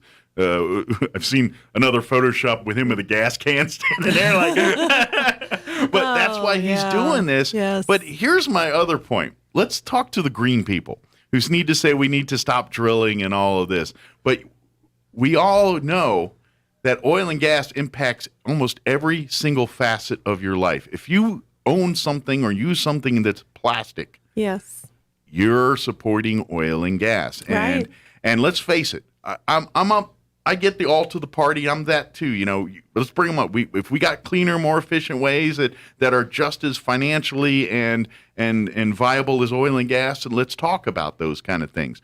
But we're not there. We're not even close to that. And let's face it, wherever we go, whether it's, you know, wind, solar, nuclear, whatever combination thereof we do, it's going to involve oil and gas to make those things happen. So my point has always been, so the green folks are saying, you know, stop drilling all this, but it's okay if we go get oil from China and Saudi Arabia or wherever, Russia or wherever over there.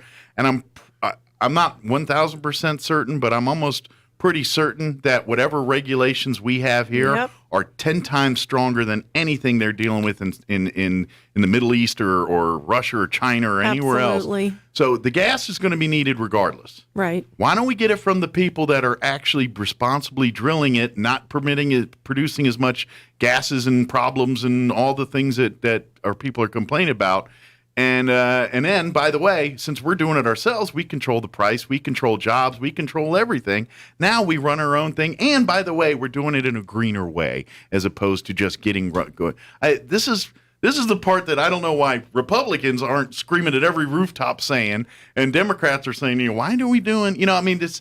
If you want what you say you want, then why are you supporting that? And exactly. That's what I don't understand. It's so hypocritical, Mike. Yeah. You are spot on. It is so hypocritical. These other countries, they don't have the same regulations we do about pollution, about what's going out into the environment. We are so diligent here in the United States of America with our, efforts to protect the environment, our efforts to drill responsibly, our efforts to ensure that we're not hurting the environment. We're doing remediation at our drilling sites. You know, I've watched for years. The United States of America, actually, we are the leaders at the forefront of making sure we're protecting our environment.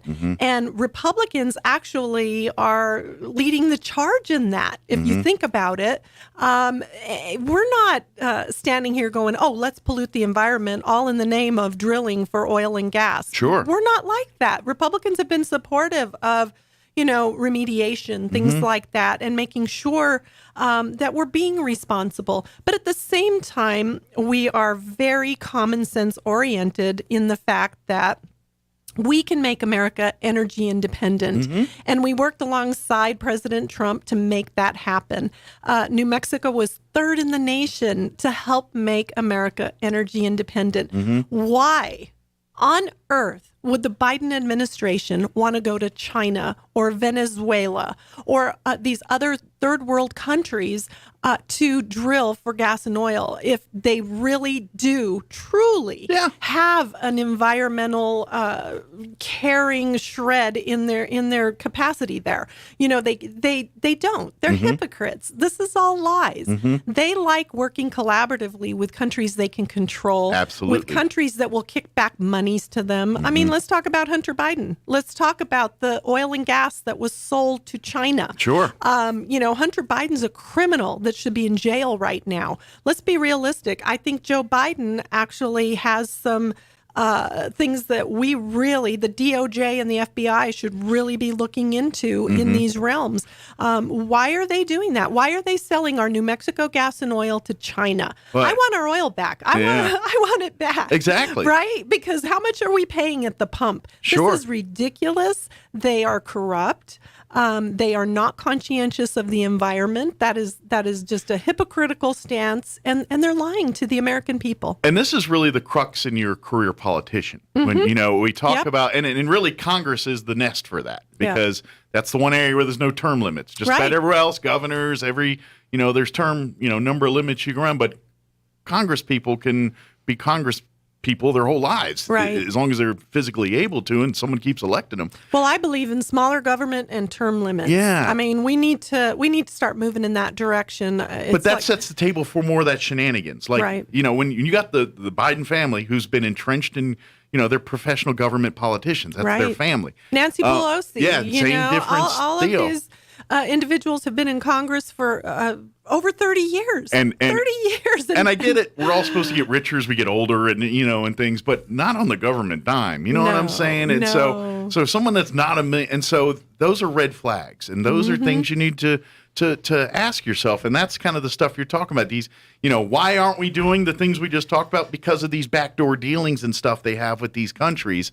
And it benefits them greater than it does America. Exactly. And that's the stuff we got to expose. And that's the stuff we got to bring to the forefront here. So at least American people can see what's going on out front and make an honest decision on, is that what you want, or do you want this? And, exactly. And you get an honest choice here instead of a tainted or presented choice that, let's face it, is not all that it appears to be. Right. And I was just on the radio mic on another radio station, and I was talking about career politicians.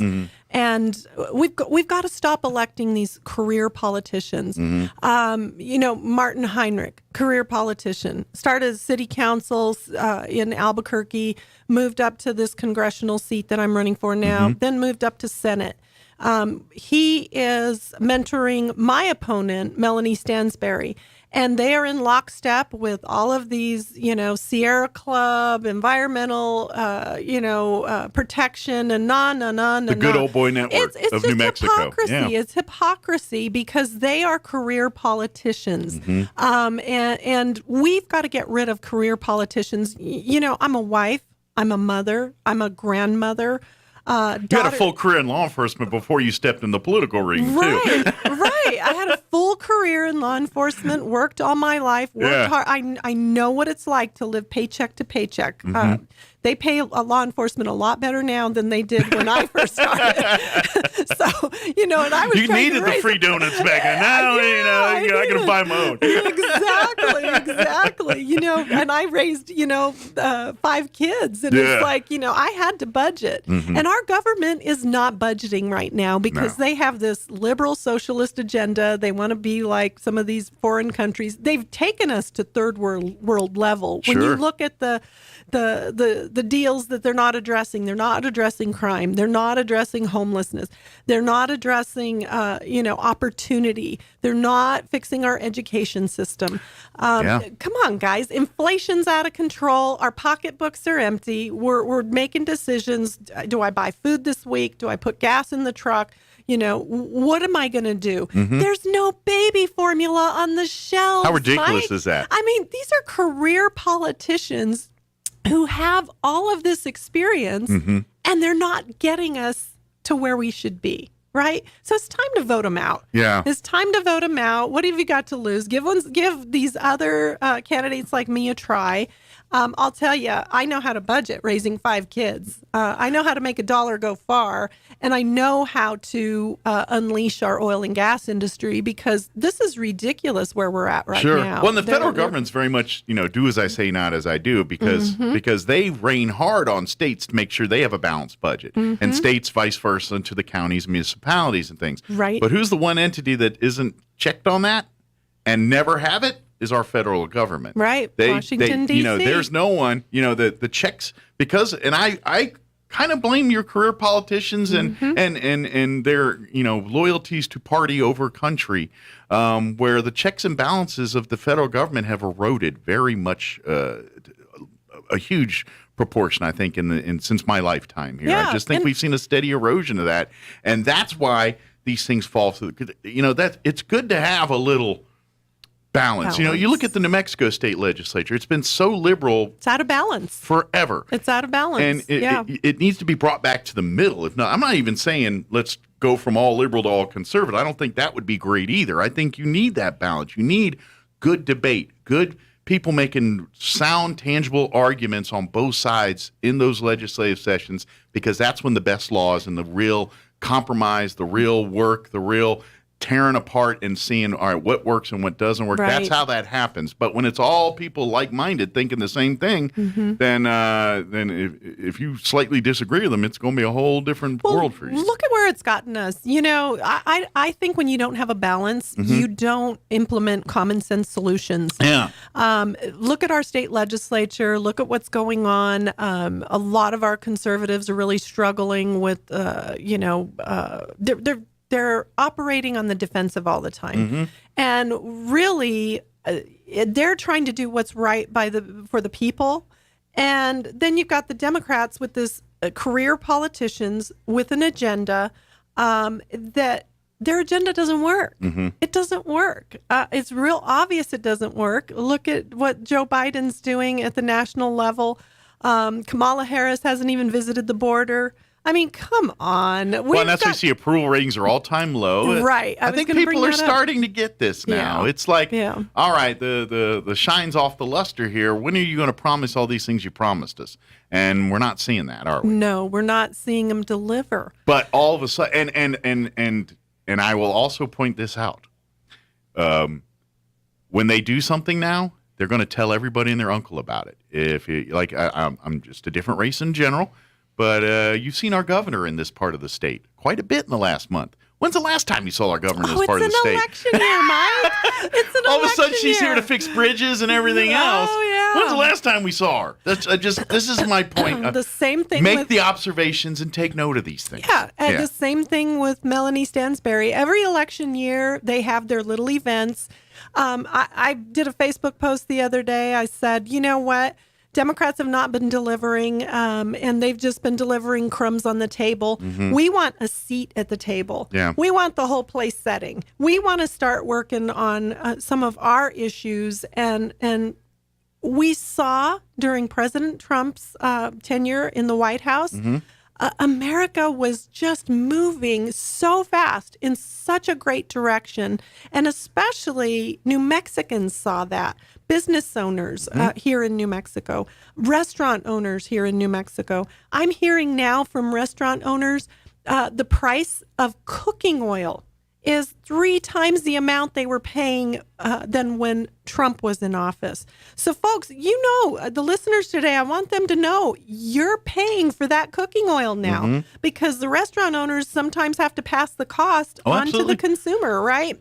Which is the reason why you go to a restaurant and your favorite meal is probably 2 to 3 times higher than it was a couple of years ago. Yeah. You know, it's because of this. And I don't think they're being honest about the inflation rates. You know, we just saw, over 9% inflation increase recently. But I don't think they're being honest. I told my husband, we ran over to the dollar store the other day. I bought a box of Kleenex that I paid $1 for, a couple of years ago. Now it's $1.25. So to me, that's 25%, increase of what I was paying just a few years ago. In the scheme of things, like, buck quarter. But if you think about percentages and things, that's an astronomical increase for something like that. And that's huge. And so it's kind of an indicator saying, this is what we're talking about here. Yeah, it's the nickel and dime.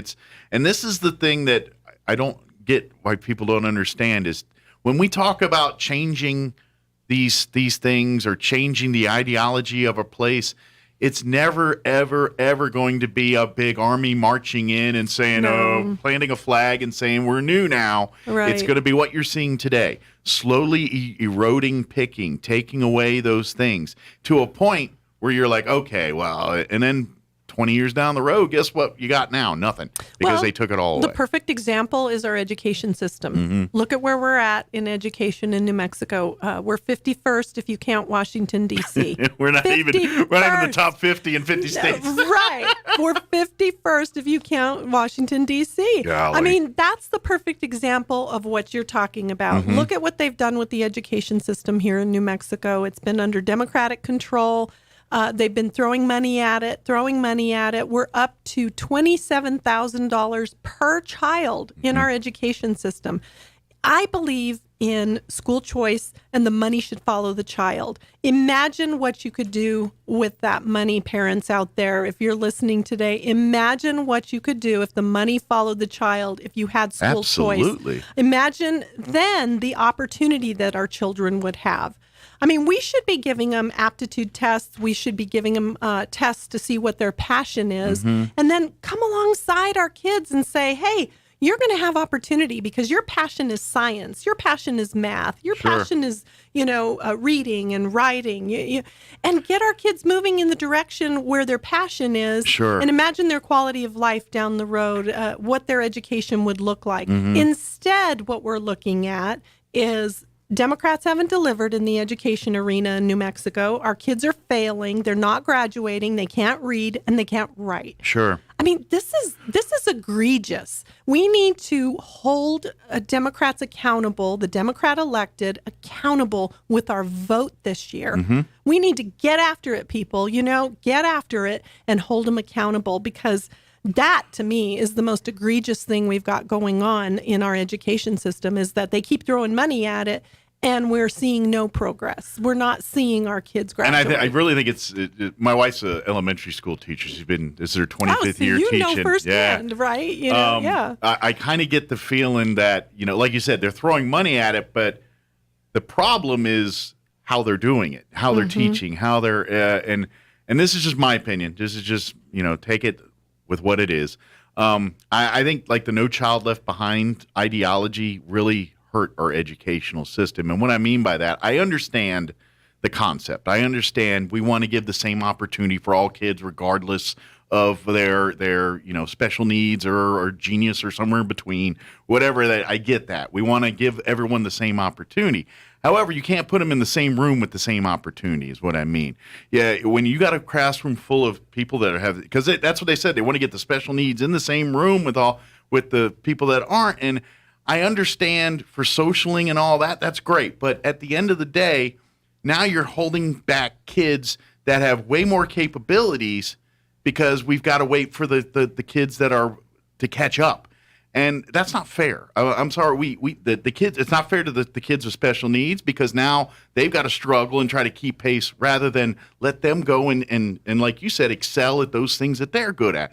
Study and educate in the things that promote them to be better. Right. And so I think we need to evolve into something more like that, where because we all understand not every kid's going to grow up to be president. Not every kid's going to grow up to be an air conditioner repairman, So let's create school for those desires and interests. And sure, we have our basics and everything else, but once they get, in these older, high schools and college we're talking about, maybe we need to start specializing our education more to suit the needs of the people rather than just make it a classification of all must do this. Right. And this is an attack from the left on our freedom and our opportunity, Mike. Yeah. This really is, because what they want to do, what the far left wants to do, is put us all in a box. They always are trying to put us in a box of ethnicity, right? I mean, look at Jill Biden calling us all tacos. Sure. Or look at the new terms they're trying to use, Latinx, Hispanic. They try to put us in boxes, and you can't put people who are unique in boxes. Sure. We all have differences. Being a mother of 5, I raised 5 different children, right? I've been through 5 different experiences with each of my individual children.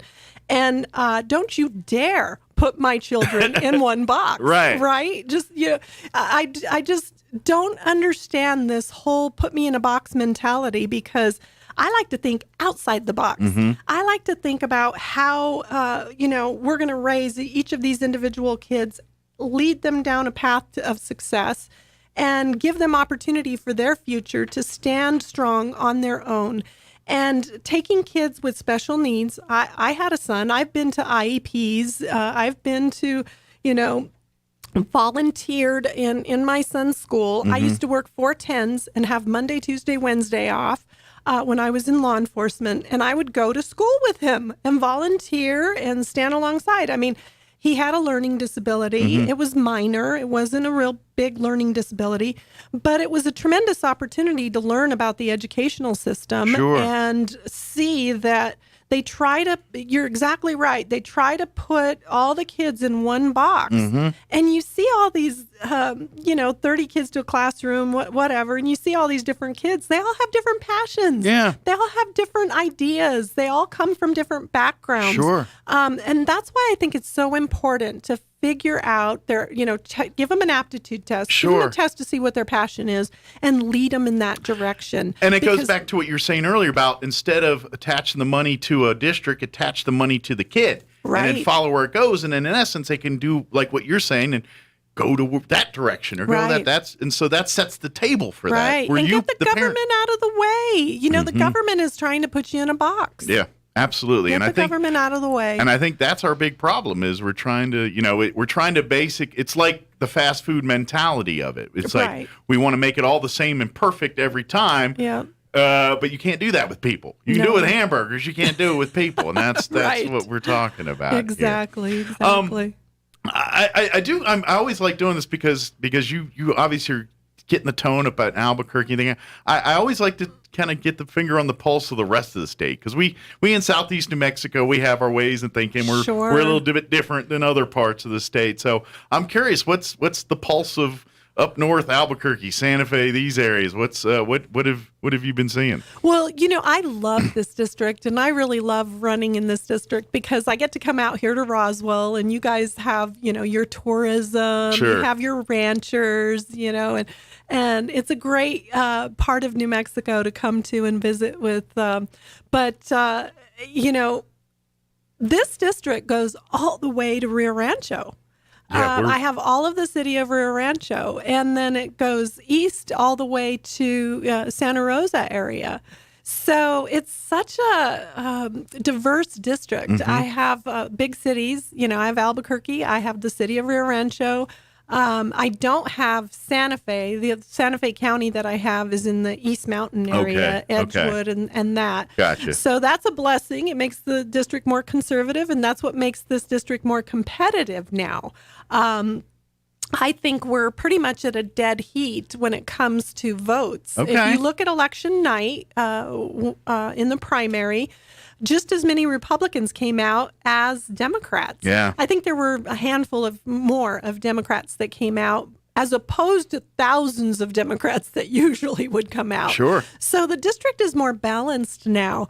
But as I travel to, a city like Rio Rancho, I always compare cities. And I look at Albuquerque, which has a liberal, socialist, progressive Mayor Tim Keller. Mm-hmm. And then I look at a city like Rio Rancho, which has Mayor Hull, who's a conservative who has been there for a few years, running that city beautifully. Mm-hmm. I mean, they are low crime. They are huge in opportunity. The city's growing and moving in a wonderful direction. Sure. There are jobs. It's a nice little good schools. image there of the ideology differences there. I mean, compare the two. And this is why I try to speak to the voters in this way and say, don't take my word for it. Compare the cities. Sure. You'll see better run cities by conservatives because they're business friendly.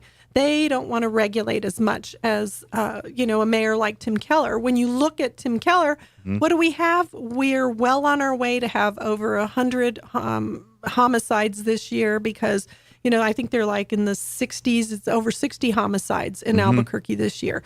You look at Rio Rancho, I don't think they've even had one homicide. And they're sister cities. They're right next to each other. So you're looking at a city that is not being well run by the liberal ideology. The homelessness in Albuquerque, that is a huge issue. Yeah. I think I can step in and help on that issue. We have a lot of federal grants that we can work alongside nonprofits and start tackling the homeless issue appropriately. We need to triage these people and figure out who they are. Sure. We need to identify these people, figure out who they are. When I was in law enforcement, we would look at the homeless population and we'd get dispatched to calls sometimes. A lot of the transients that come in and out of New Mexico are, they have warrants.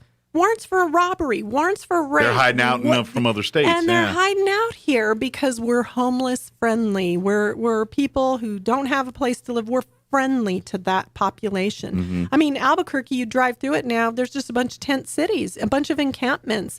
It's not the Albuquerque I grew up Sure. in. And that's where I grew up. I Yeah. grew up on the west side of Albuquerque, and I just look at it and I just think, well, shame on you. Shame on you for not, taking care of people appropriately, giving people safe cities, giving people opportunity, Sure. Trying to drive down crime. Sure. And it's really shameful. I just saw Tim Keller, Mayor Keller, at a Duke City Gladiator game. I don't know if you've ever been to an arena football game, but they are a blast. I have. It's been a few years. I grew up in Maryland, so I got to see some arena football back there. But it's pretty wild. I'm friendly with the other side. I don't have a problem, reaching across the aisle, saying hi. Well, that in essence, that's going to be your job here is to do all of that. Yeah. Exactly. And I said, hey, Tim, how's it going? And he goes, crime and homelessness. And that's what he said. And I'm like, wow, wow. It's like, why don't you reach across the aisle? We can help you with that. Sure. Right? Well, and that's just it. And this is, where the government shouldn't always be in the charity business. That's not, right. But, I believe, this is why we have tax breaks for our churches and things like that.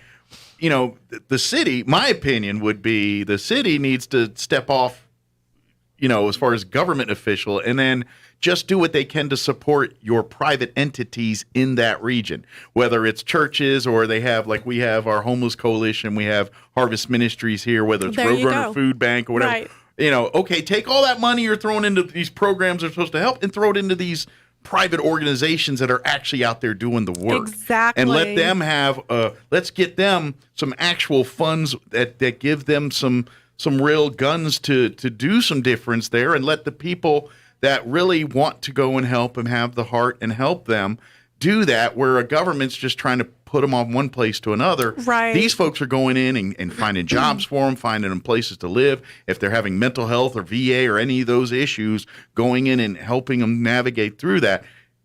A city should just support the people doing that as much as they can, and then let their hands off of it. Get government out of the way. Yeah. That's why I believe in smaller government. Get government out of the way. The people can do it better. Yeah. The nonprofits can do it better. They're in the thick of it. They're boots on the ground. Yeah. The government should support them, in my opinion, and say, you know what, as long as, examine the books and make sure the funding's good, but if it all is, then, instead of maybe even tax breaks, say, hey, we'll give you the tax breaks, but here is we were going to pay this company X amount of dollars to do this. We'll give it to you the governments do this all the time. Your county, cities, they contract someone to do a job for them. So let's contract these people to help and clean up here. And I think New Mexico can be a better place if we have more of a balance in our legislative bodies.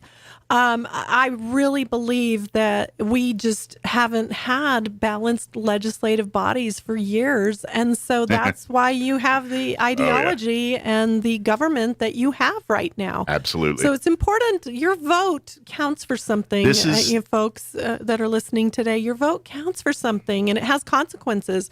And these are the consequences we're facing right now. So Absolutely. I hope that the voters in New Mexico start to see, hey, I think Republicans actually run governments better. Sure. And just like that image I just gave you with Albuquerque versus Rio Rancho. Proof's in the pudding right there. Yeah, the proof is in the pudding right there. And I'm excited to represent this district. I've been to every county. I've visited with people in every county.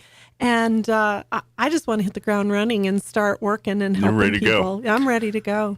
So we're running out of time here, okay. But if people want to get involved with the campaign directly, indirectly, of course, you can easily just type in Michelle Garcia Holmes on Facebook. The Facebook page will come up, or Google, and the website will come up. What's probably the best way you want to get people? Is it the way as I just said, or is there other ways too? Yeah, that's perfect. Just Google me.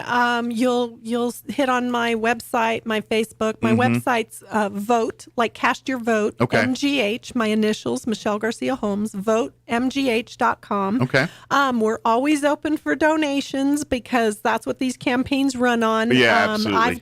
I spend every penny that I get in donations to reach the voter, to get our message to the voter. And I'm sure your counterparts probably got a much bigger war chest because that's generally the case here in the state of New Mexico. Well, you know what? This year, I think she's having a little trouble fundraising. She didn't really have a whole lot of money this last reporting cycle. Okay. But the DNC want to hold that seat. Sure. So more money will be coming. More money will be coming. Yeah. We actually are considered a viable seat this year because of redistricting. Our numbers are fantastic. So maybe the RNC will back you a little bit more than maybe they normally would here nationally. So the RNC is targeting all 3 districts: Yvette's district, my district, and good. Alexis's district, because they really want 5 seats back. And New Mexico, imagine putting us on the map in that way. Imagine what 2024 would look like, Mike.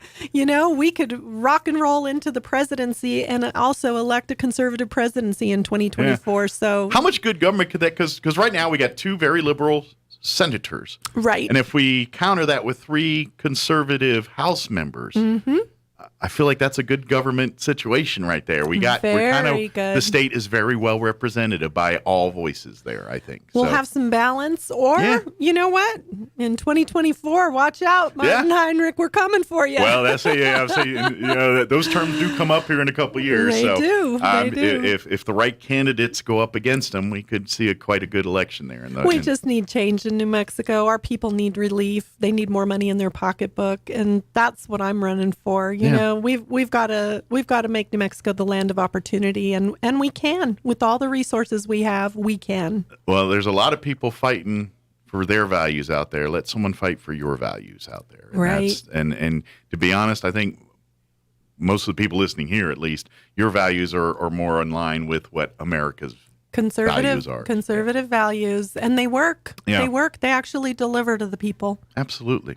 Well, thank you, ma'am. We'll see you next time. Yeah, thanks, and, Mike. Are you doing anything else here in Roswell, or are you back up north here? We are. Today in Roswell, we're going to be at the Federation of Republican Women luncheon. Okay, for the luncheon here at 11:30. I'll be speaking at the luncheon. That's at the Convention and Civic Center. Yes.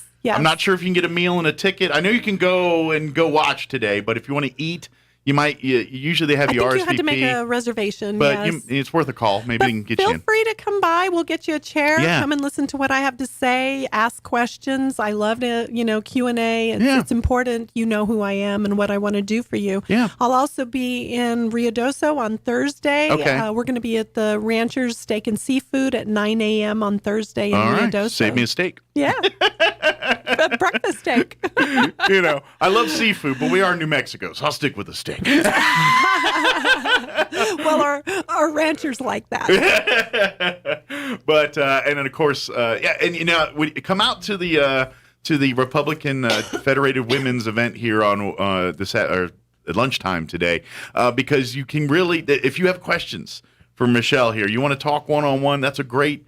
I mean, obviously not when she's speaking, but usually before and after you're sitting and meeting and talking with people. Yeah. So if you want to, shake hands and meet and talk, and this luncheon today will be a great opportunity to do that. So yes, definitely. Well, thank you, ma'am. As always, appreciate the visit. We'll see you here next time, and hopefully here come November we get Yvette Harrell some help in Congress. Yeah, we'll make a great team. There you go.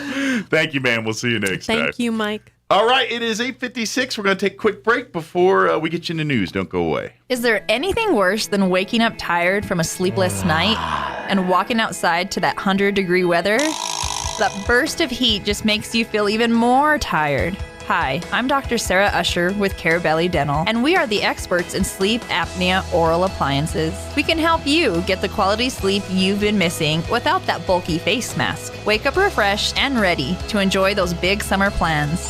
Let us help you sleep better and live better. Come see the team at Carabelli Dental in Roswell or call 622-4455. Attention Roswell and surrounding areas. Roswell Nissan announces a special vehicle liquidation event. Newly arriving inventory and an overstock on pre-owned vehicles means Roswell Nissan's got to make room. With huge savings on Frontier, Yukon, Ram, and more. Even some 2021s and 22s. And rock bottom back-to-school savings on Lexus, Chevy, Jeep, and even an Audi A5. If you've been putting it off, now's the time to trade up and save. The vehicle liquidation event on now at Roswell Nissan, 2111 West 2nd. Sometimes when you hit the road hits back. That's why MTA Mechanics and Tire carries major brands like Bridgestone, Cooper, and Michelin. Not only do you get top brand tires, but you also get a nationwide warranty. So wherever you are, MTA Mechanics and Tire has you covered. Stop by or let MTA come to you with their MTA Mobile Tire Shop, covering Roswell, Carlsbad, and Artesia. They can come to your home, office, or even the airport, and alignment is included on all sets of 4 tires. MTA Mechanics and Tires, getting you back on the road.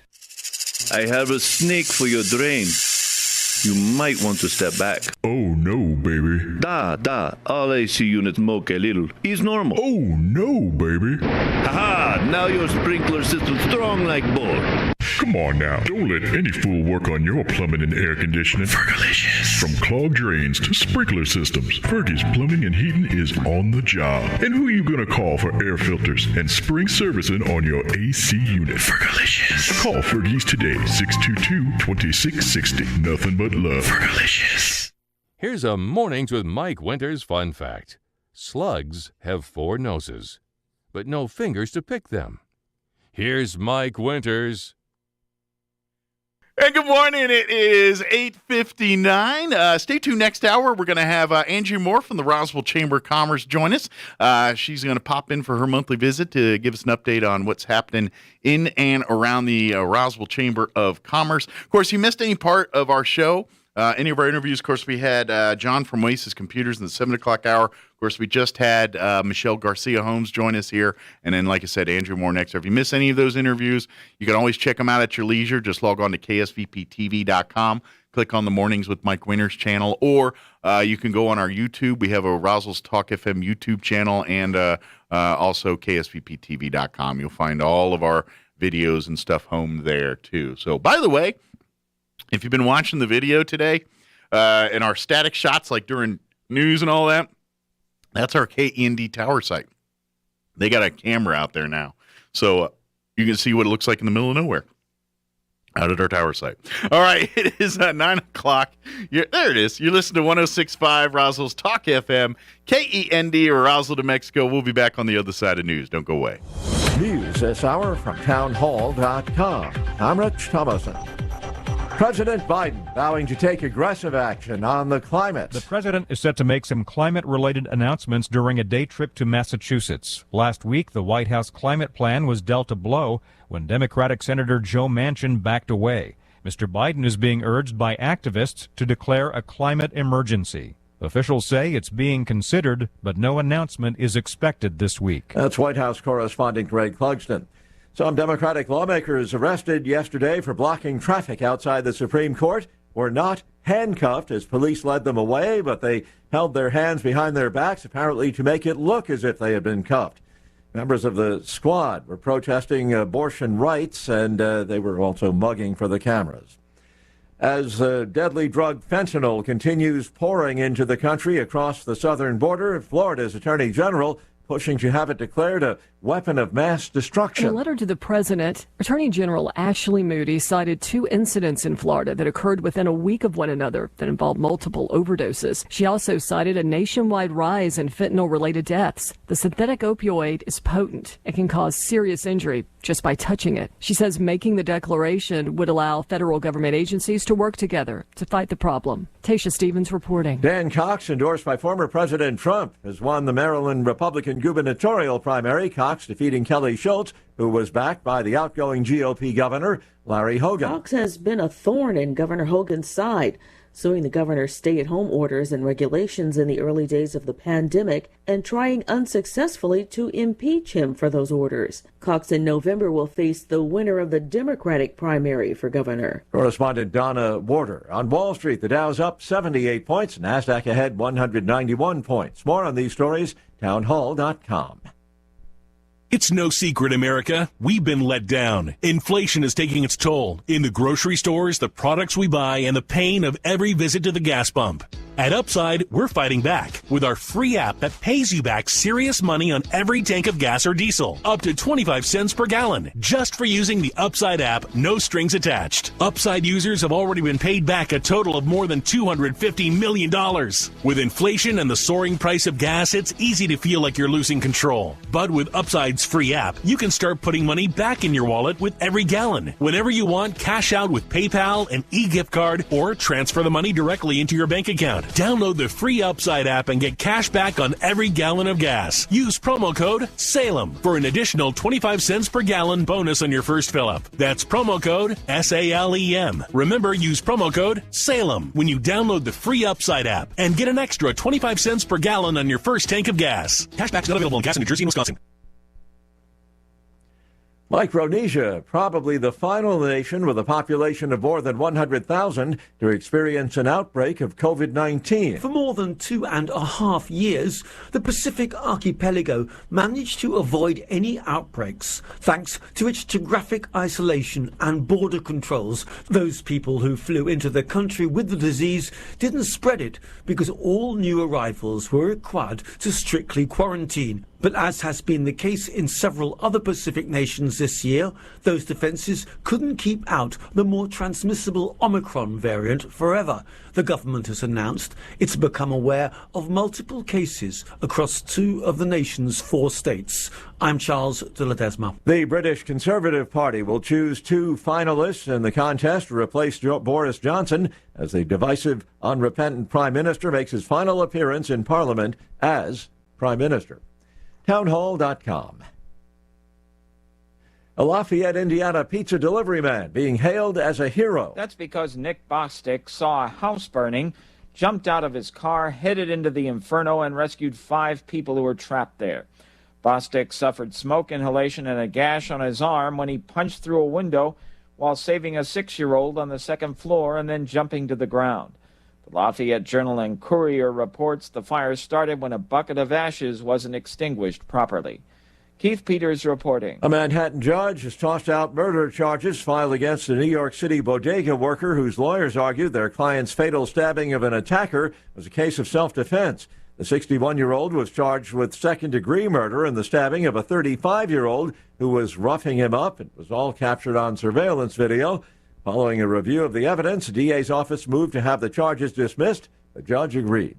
More on these stories. Townhall.com.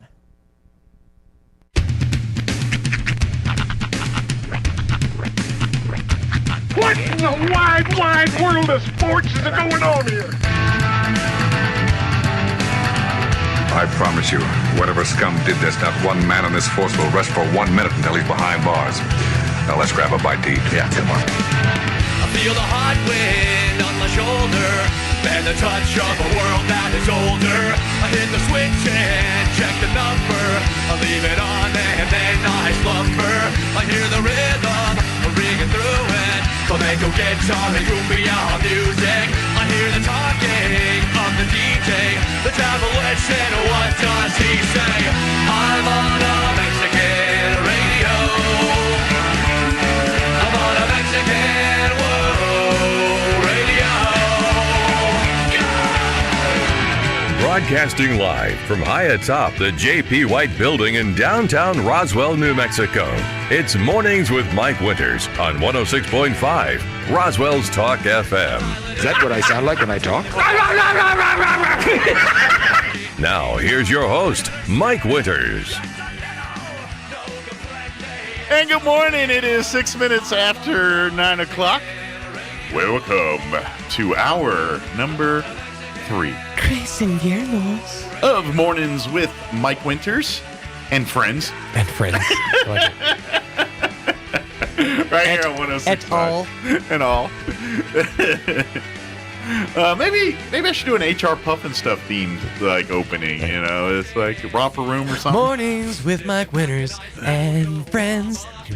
Come on in and take a seat. The fun never ends. Mikey's Playhouse. I like it. Like Pee-wee's. I have a talking get chair. up! Knock off your napping.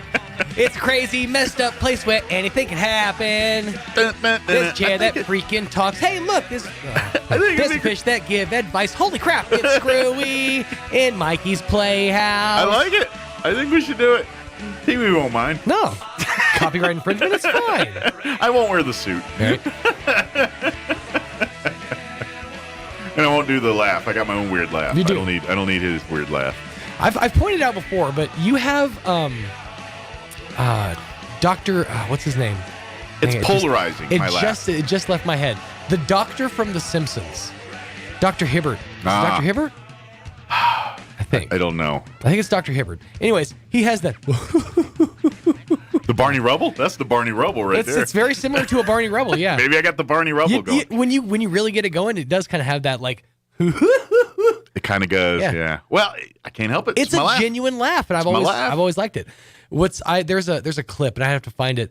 But somebody took like 12 of the most annoying, like the most annoying laughs in the world, and put them all like at a table, right? And they all just started like laughing at the sound of each other's laugh. And the audio from it is one of the best things ever because these people are like, I would be that guy. I'd be in there rolling like many just teeth out laughing too. I'd be the same dude. Just weird laughs. I have to go get my phone to find Laughing's contagious. It is. It really is. But when you hear somebody's like super unique laugh, like I have a friend who has the quintessential Betty Rubble laugh. Oh, really?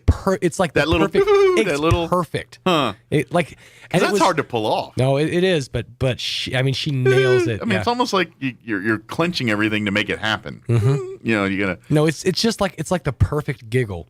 Yeah. Cool. And obviously my career in radio, my laugh's been a polarizing thing. Mm-hmm. People, I get both. There's never middle ground. It's either people saying, I love your laugh, it's infectious, or will you shut the heck up? Your laughing is annoying. It's right. I can't listen. And I'm like, oh, sorry, it's my laugh. And it's me doing a natural reaction. When I actually am engrossed in laughter, I have this cackle that it does get very annoying. Yeah. Mm-hmm. My mom and I specifically, like when we get together and just like make each other laugh, we have two of the most annoying laughs on the planet. And if you get me really laughing, it goes silent and I can't breathe. Right. It's just like, and he's like, you having a heart attack? You stroking out over there? So somebody put a wallet in his mouth so he doesn't bite his tongue. Right. He's going into convulsions. Oh, he's just laughing at a joke. It's fine. He just saw poo humor. But, and I don't know. So it is what it is. It's just one of those things that I've come over the years.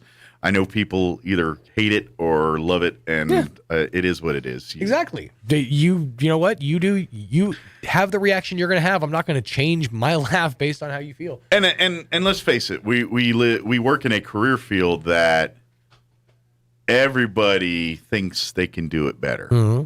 It's one of those, like certain jobs, people, your police officers, rocket scientists, those are skilled jobs. And believe it or not, this one is too, to a point. To a point. I mean, it's not like to the level of what these other jobs are, but it does take a certain skill set to do this. Mm-hmm. You got to be a certain level of idiot. Yeah. You really have to work at it. And then so when I do some of the things I do, some are crutches, but some there's a method to my madness. Sure. And like people, I get all the time, people give me critiques on, you should do this, you should do that, or stop doing this and stop doing that.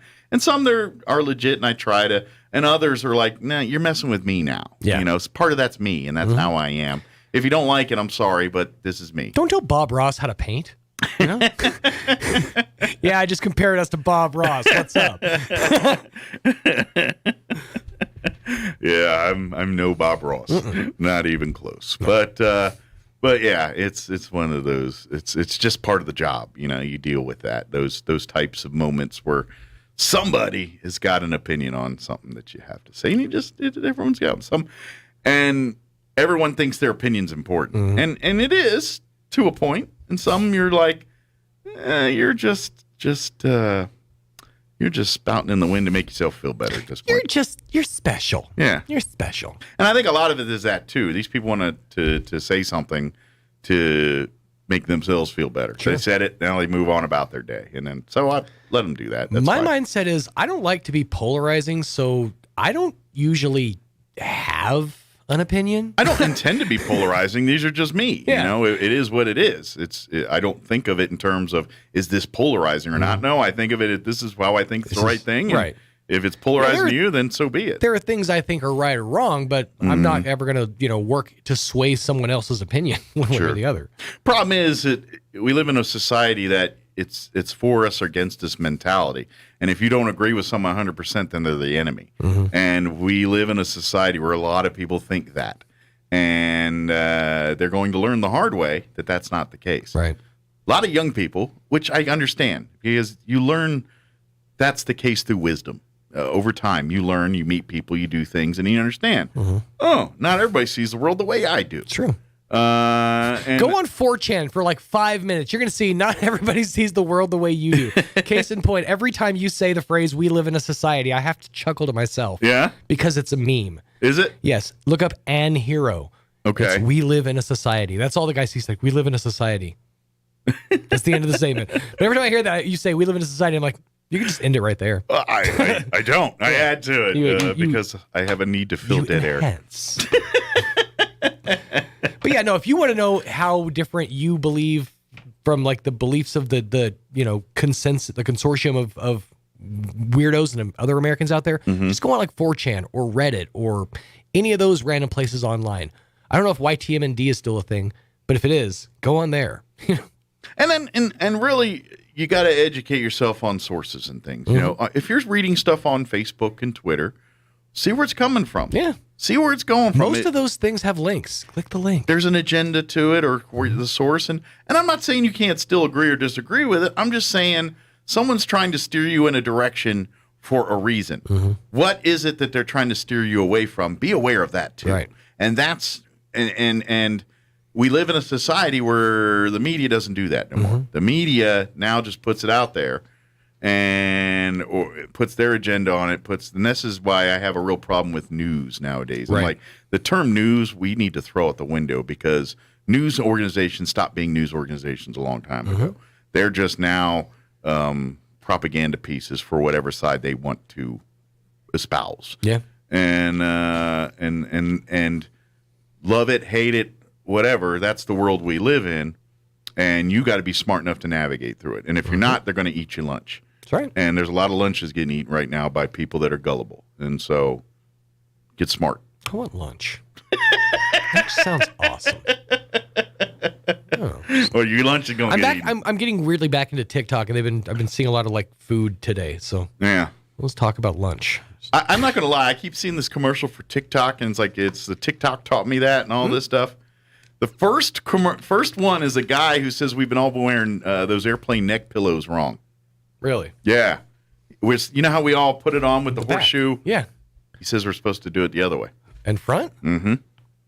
I mean... Well, I guess for your side, I don't know, but he says... Yeah, I guess how are you... I didn't watch the video. I just saw it in the commercial, and it just said... The guy started off saying, these neck pillows, we all been wearing them wrong. And then I'm assuming it's the other way. I didn't watch the whole video, but... Yeah, it's on a TikTok commercial for TikTok saying TikTok taught me that. Yeah. And it's all like life hacks. I fell off of it for a long time, and I'm kind of slowly working my way back in. And yeah, you learn some things. You went down rabbit holes for a while. I really did. Yeah, started almost joining cults and stuff, right? No. I wasn't joining them, sir. I was not joining them. I was trying to shut them down from the inside out. Oh, right? You were an internet sleuth. That's right. I was a vigilante for justice. You were part of those Don't F with Cats documentary that's on Netflix. You're one of those people. That's right. All right, Andrew Moore is going to join us here in just a few minutes from the Roswell Chamber of Commerce. We'll get an update from her on what's happening there. But before we do any of that, let's take a look at this sweet, sweet, hot weather. I'm meteorologist Steve Hamilton with your Pecos Valley weather. A little bit of moist air working its way into our area today, so we could pick up an isolated shower or thunderstorm by this afternoon. Our high today about 100 to 105. For tonight, an isolated evening shower possible, otherwise just cloudy, and our low in the mid-70s, and then isolated afternoon thunderstorms on Thursday, low 100s. That's your latest forecast. I'm meteorologist Steve Hamilton. Thank you, Steve. Currently 86 here at 9:16 in the a.m. Humidity is at 30%. Winds currently out of the northeast at 5 miles per hour. Heat advisory officially kicks in at noon today through 8 p.m. We do have rain chances, too. A slight one, but a 20% chance of rain. Still this morning a little bit. There's a little bit of clouds there. But this afternoon as well. 106 the high today. So not really any cooler. With north winds at 10 miles per hour. Looking at a 30% chance of rain tonight. 7 to 1 is the sweet spot. They say mostly sunny or mostly clear otherwise with an overnight low of 75. 20% chance of rain for Thursday, partly cloudy and 101. Thursday night, a 30% chance of rain, mostly cloudy, 75 for an overnight low. Friday, 20% chance of showers, sunny and 98 otherwise. Friday night, 20% chance of rain, partly cloudy and 73 for an overnight low. And then the weekend, 20% chance of rain Saturday, sunny otherwise with a high of 98 and sunny with a high of 98 on Sunday. So these little rain chances, maybe we'll get some moisture out of it somewhere in there. All right, it is 18 minutes after 9. We're going to take a quick 3-minute break, and then we'll talk with Andrew Moore from the Roswell Chamber of Commerce on the other side. Don't go away. You're listening to Mornings with Mike Winters. Yup, it's back to school season, and Roswell Honda wants to get you geared up with the 5th annual Back to School Blowout. Stop by Roswell Honda now through July 29th and register your kids to get a backpack chock full of supplies absolutely free. Then on July 30th, join Roswell Honda for the Back to School Bash with lots of free food and fun stuff for the whole family. And that's not all. While you're there, register to win a brand new desk, office chair, and HP laptop. Register now for the Back to School Blowout, July 30th, 10 to 1 at Roswell Honda, 2177 West 2nd. There's a whole universe out there. Come explore at the International UFO Museum and Research Center, featuring engaging exhibits, astounding sights, and in-depth first-hand accounts of the incident that put Roswell on the map. The research library features the most comprehensive collection of UFO research materials in the world, and you can get exclusive one-of-a-kind gifts and merchandise at the gift shop or online at RoswellUFOmuseum.com. Open daily from 9 to 5 in downtown Roswell. Visit the International UFO Museum and Research Center. It's otherworldly. Summer is here, and it's the perfect time for you to get those wisdom teeth taken care of. Hi, I'm Dr. Sarah Usher with Carabelli Dental. Our experienced dental team is here to provide you the best comfort with sedation dentistry. Wisdom teeth removal can be very intimidating, but not when you're in our office with the experts on your side. We know you want to get to that summer fun, but first, let us get you in tip-top shape. Call us, and our team will help you set up your appointment for wisdom teeth removal. Come see the team at Carabelli Dental in Roswell or call 622-4455. Pressure Services LLC in Artesia has immediate openings for experienced vacuum truck, kill truck, and hydrovac operators. Operators must hold a Class A CDL or Class D CDL, at least 2 years of experience, and be at least 25 years of age. All positions require a clean driving record and must be able to pass a DOT drug and alcohol screen. Pressure Services offers great pay with IRA benefits and employer contributions toward health benefits. Please apply in person at 402 West Main in Artesia, inside the Age Safety Facility. Equal Opportunity Employer. Your ride is broke, needs a fix? Come on down, we'll take care of it quick at Big O. Big O Tires. Whatever the problem, we'll ease your fears. We got experience, nearly 60 years at Big O. Big O Tires. With nearly 60 years of experience and high customer ratings, you can always count on your local Big O Tires to give you quality products and trustworthy service, all for a low price. From July 11th through July 31st, save between $70 and $100 instantly on select sets of Bridgestone and Firestone tires with installation purchase. Big O Tires, the team you trust. Installation charges extra. Required on all 4 tires. Not valid with other offers. Eligibility may vary. Disposal fees extra and up to 10% shop fee based on non-discounted regular retail price not to exceed $35 where permitted. See store for details. Here's a Mornings with Mike Winters fun fact. Sigmund Freud once believed that cocaine could be used to help treat a morphine addiction. Mike used bacon to get over his addiction to beef. Here's Mike Winters. And good morning. It is 21 minutes after 9 o'clock, and joining us in the studio this morning from the Roswell Chamber of Commerce, Andrea Moore back with us. Good morning. Good morning. Thanks for having me. Anytime. How you doing? Pretty good. It was actually kind of raining when I walked in. Oh, there was nice. like 5 drops. Little spittlings? Yeah. Well, not just enough to make everybody wash their car. I want it to rain hard enough that it gets all the bugs off my windshield. I was in Lubbock on Monday. Oh, so you got a nice bouquet of bug guts. So if it would rain hard enough that I don't have to go to the car wash, Although, but that's not going to happen. Depending on what parts, you hit some bugs that I don't know what they eat. Feed them. Right. But they got some they leave some leavings on there. They have some glue to them. And the washer on your car usually isn't Makes strong it worse. enough. Yeah. And so in the rain, so you're probably going to have to run it through the car wash anyway and let someone put some elbow grease on that thing. But anyway, hopefully it rains. Wash your car because that'll guarantee it. Oh, absolutely. Run it through the car wash and it'll rain like the Dickens this afternoon. That's right. So everybody go get in line at every car wash in town. Yeah, exactly. For the sake of Southeast New Mexico and Roswell, wash your car today. I don't care how, where, why, do it in your front yard. Go to any one of our amazing car washes here in town. I'm sure there's somebody doing a car wash to raise money for something somewhere. Exactly. Let's go hit them up and wash our cars it'll rain very heavy and nice. And not all at once, but nice, good soaking rain. Correct. So, good deal.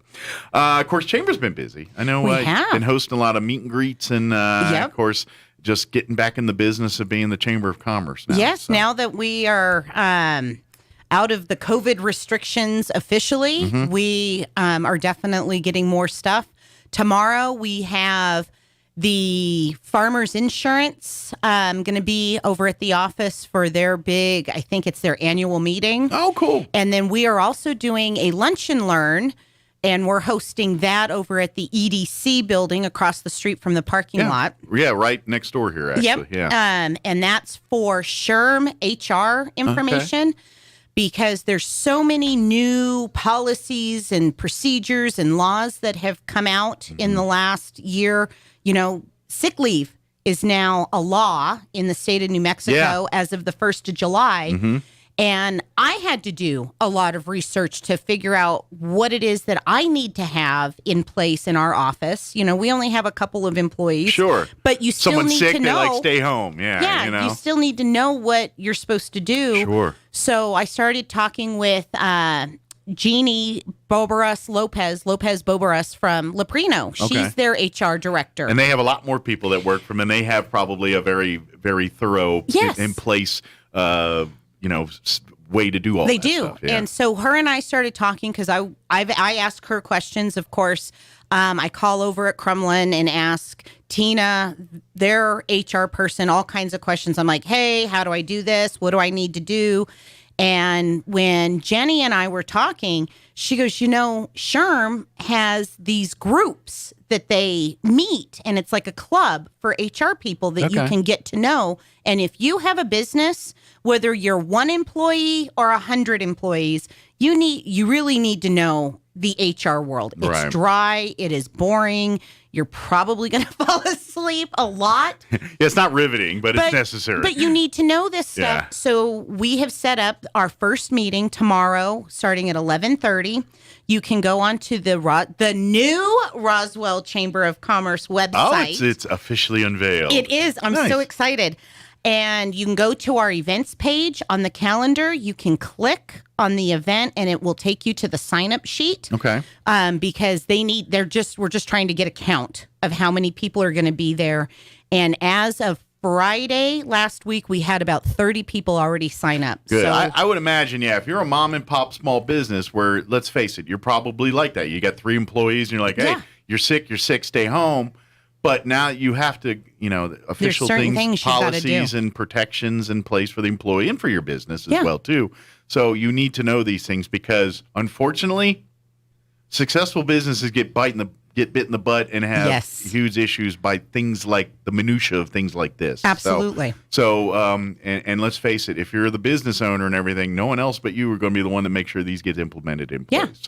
So sign up for the meeting. Come, at least that way you have the information and you can do with it accordingly as you see fit. And lunch will be provided by McDonald's. Nice. Thank you, Nick Snowberger and McDonald's. So they're going to do our lunch over there at the EDC. There is, quite a bit more room to spread out and take notes. Yeah, and they got a stuff. big little area, and the air conditioning works and well too. Thank you to Mike and the staff over there for allowing us to use their space. Well, and let's face it, the EDC and the chamber share a lot of the same mission statement. You know what I mean? Absolutely. Now that their EDC covers a little bit more different areas than They're the chamber more of does. the world, Yeah. where we're more regional. But at the So- same time, whereas, you know what? Here's a good way to look at it, I think. EDC brings the world to here, and then you guys' job is to bring that to the people here. Yes, If that and makes to keep sense. the world here. Yeah, exactly. It's a hand in glove type situation that we Exactly. really do a lot of the same things, but then we do some different things, Mhm.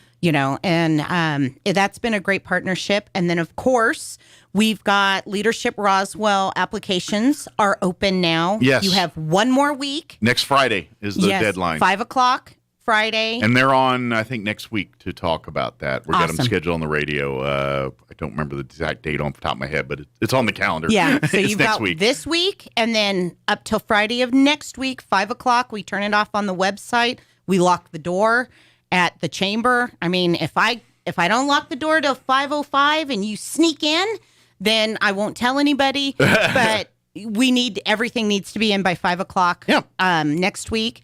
Once again, new website, Roswell Chamber of Commerce. RoswellNM.org. Mm-hmm. If you go on the very front page and you scroll down about 3/4 of the way, there's a nice big spot that says Leadership Roswell application and a big, beautiful button that says click here. It goes straight to the application that you fill it out because I tested it. So when they go to look at the applications, when we go to pull those, I just filled it out, as quickly as I could. Sure, and submitted. To submit it to make sure that the whole process worked. So you don't have a works. chance really getting in this class, do you? Well, I've already done it. I know, so. but based on her answers, she's not getting in. Well, I think I answered me on everything. I was like, me. What's the problem, me? And if there was a date, well, right? What's the biggest problem in Roswell? Me. Oh, I'm sure there are. My fan club out there's going, Some would agree if I put that down. I think they'd be like, "Yeah, that guy's like." My husband's probably listening, going, "Yeah, that's 100." We got a problem. but everything worked as It advertised. worked. It got there, and then we went on the back end. We saw that it was there, so it works. About 3/4 of the way on that front page, it's clearly labeled Leadership Roswell application. So please get your applications in because we only have spots for 30 people. 30 is the limit.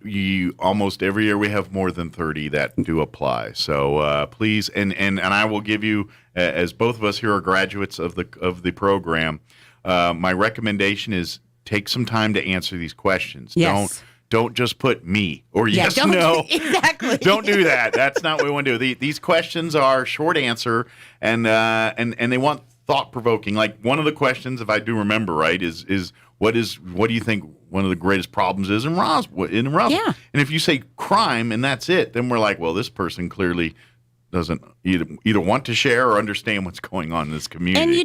And it doesn't have to be a 5-page dissertation. Yeah, we don't on want that each, either. But you could, flesh out your idea in 3 or 4 sentences. Yeah. If someone walked to you on the street and said, "What's the thing you love most about?" What would you tell them? Exactly. And that's what they want you to know, and kind of give a bit of a why without telling your whole life story, obviously. And this is just, I know this from my own experience. Recommendations do help your cause. So if you've got people of influence here in this community that would be willing to write a recommendation letter for you to attach to said application, it will definitely help your cause immensely. So don't. I'm not going to lie. When I applied for this, and I'm being a radio gig, and I know everybody and their uncle like this, I was hitting up the mayor, county commissioners, presidents of college. I'm hitting everybody I up. did the same thing. I went through and I got 4 letters of recommendation. Yeah. And I did the same thing. I called my city councilors, the mayor, the county commissioners, all of the people that I deal with, on a day-to-day basis and doing all the volunteer stuff that I was doing at that time. Yeah. And got those letters and turned them in. Absolutely. So you've got a week and a half now, so you got enough time to get that legwork done. So go download the application here today. Peruse it, start thinking about your answers and things. Start percolating if you do want to go get some endorsements to go get that locked up. And to be honest, if it's some of those influential people, mayors, they're all familiar with the program. They probably know exactly what you're talking for. And you have to say, hey, I'm applying for Leadership Roswell. Can you give me a recommendation? Most of them, unless you're a jerk, they'll be like, no, sure. Unless they don't like you. But that might be a sign if you get a lot of no's. No, I don't think so. No, but absolutely. And we're looking forward to this next year. I know that the team is already starting to plan the welcome reception and the first few classes. That's one of the things I love about Rick Kraft is that he is very methodical and he's very organized. And so things get done in a timely manner. Absolutely. So please go check out the new website while you're there. Yes. And then check out the new chamber website. And then when you're done looking around everything, go ahead and download that application. Yep. And if there's with our so now segueing over to the website because I'm so excited. It is much easier for us to be able to make the changes so it'll stay updated. We can be more relevant. You can change it on the fly really quickly. Exactly. Good deal. Oh my gosh. Now, it was a learning curve. I'm not going to lie about the calendar. In fact, Liz was laughing because I couldn't figure out how to go in and change the calendar because I was following all the steps that we were told. And I'm like, but this page isn't working. And then it clicked because it is part of our chamber-specific software. And I was like, oh, I bet in the program, if I click this little tab over here that says events, it will give me the calendar. And voila, it was right there. The key just opened up and everything. And I'm like, and it does. It makes it so much easier because right there is where I can put any links. Okay. For example, with Leadership Roswell, I was able to just put the link in there and then the description. I could create a button, however we wanted to do it, and then we can place it anywhere in the website that we want. And it's probably handy if it's like, say, an organization or a business comes in at 3 o'clock on a Friday saying, hey, Saturday we got a thing. Can you help us promote it real quick? You can get on your little calendar thing and change it on the website like that. Say, hey, now it's on our website. Send it on the website, send out an email. We can do both of those things in less than 5 minutes. Yeah, it's a great tool that you guys have all of our people. So I'm excited. So community, any kind of community events, whether you are a chamber member or not, please contact us, and we'd love to put those events. I would love our Roswell Chamber of Commerce website events page to be that place that everybody goes to, whether the city is putting it on, whether it's a individual organization. I want all of the events going on in Chaves County to be on our calendar. Absolutely. For example, I was going through and looking at Facebook and my emails this morning before I came in. School starts August 4th. Yeah, I know. That's like 2 weeks. My wife officially got her keys yesterday for her classroom and has been in work in the last couple of days. Now, she doesn't have to report back until I don't remember the date, but she's been back but she officially has to go back like in a week. But she's probably going and setting up her room and making it. She spent a hunk of yesterday in it. She's probably sitting in there as we speak right now doing something. Yeah, so 2 weeks from, basically it's 2 weeks that school starts. So I'm going to start putting in the open houses for all the different schools because Berendo Middle School's open house is going to be different, maybe, than Sierra versus Roswell High versus the elementary schools. And like Berendo Mid, where my kids go, they kind of have a uniform policy. They have to wear the Berendo Mid T-shirts. Okay. They can wear jeans, but they have to have the Berendo shirts. Okay. Well, my kids have grown, so They need new shirts. We need new shirts. So not only did Principal Vernon do the mass call to everybody to tell us, but I had gotten an email from this RISD that said, hey, here's the open house if you need shirts. And it's a good way to go in, grab my kids' schedule again, tweak it a little bit, because sometimes they're willing to do that before the first day of school. And then they can see all their friends. We can see where all of their classes are, because it's kind of daunting the first day of school to figure out where you're going. And, if you have a locker, to have the locker combination. That was always that always scared the bejeebies out of me when I was growing up, is that I wouldn't be able to get into my locker when I needed to. Yeah, there was always that, especially like your freshman year and your 6th grade year, at least for me, because those were the 2 years that I got new locker. Yes. Like 6th grade, I entered middle school, and that's the first time I ever got a locker. Was middle school, and then when I got to 9th grade, we go to the high school, and then of course you get another locker, and those lockers are of the size where you can get stuffed in. Yes, the middle school ones weren't. So were ours. Well, if you were a little person, you could get stuffed into middle school. But Not they were that like I'm the half advocating. Ones. But they were like half ones. They had to do some effort. The ones at high school were the full length ones. Oh, absolutely. So those are the big things that are going on. Leadership Roswell next week. Applications are due. So please get online. If you're not tech savvy, not everybody is. We do have paper applications at the chamber. So come to 131 West 2nd. We'll be more than happy to give you a paper application. If you want to drop off a paper application, 131 West 2nd, come to the chamber. We have a stack. And then on Friday, as soon as we lock the doors, we're going to make copies and send them over to Rick. And then Rick and his committee will go through and choose our next 30 candidates. Choose the 30 students. And then we're excited. Yeah. And so get your stuff in this week, but your deadline is next Friday by close of business, 5 p.m. next Friday. And make sure those applications are turned into the chamber by 5 p.m. next Friday. Correct, because if you wait till Saturday, you're done. And it's not going to happen. Before we move on, I do want to say, if you've applied in the past, please consider reapplying, because you do get more weight, more consideration if you've applied for Leadership Roswell in the past and did not get accepted. You get a little bit more weight there. So if this is your second or third year trying, please apply again. You're going to have a greater chance this year. So. Absolutely, because it shows dedication. Yeah. And I know that it weighs heavy on Rick and the committee when they have, because you have to draw the line somewhere. Yeah. And I know it's hard on the committee when they have to say, okay, these are the no's. It is. Having served on the committee in the past, it is a very difficult thing. So because there's always great names in that pile that you're like, We enjoy you making it hard for us, because I've only done it once, but I have done it before, and it is because I think the year I did it, we had like 35 applications. And so there was 5 or so we couldn't, and I'm like, I don't know, man. These, this is tough. And the difference really was slight. What make it, and then you look at things like, well, so and so's younger. This and that. Maybe they go next year. Kind of. So there's a whole lot of stuff playing in your head there. It's almost easier when there's 60 applications, because you're like, okay, well, half of them aren't going to make. But when it comes down, like during COVID.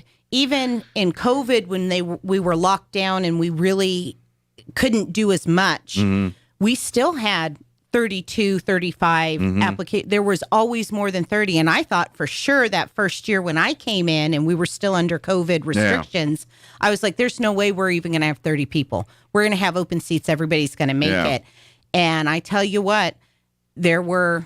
I know there were more. And I know prior to COVID, it was 60 plus each time there for a couple of years. And it's been growing. I know last year we had about 40. Good. Because now that we're coming out of COVID and people are realizing the program's still there, there's still things to do, we're going to have more than 30 people. Good.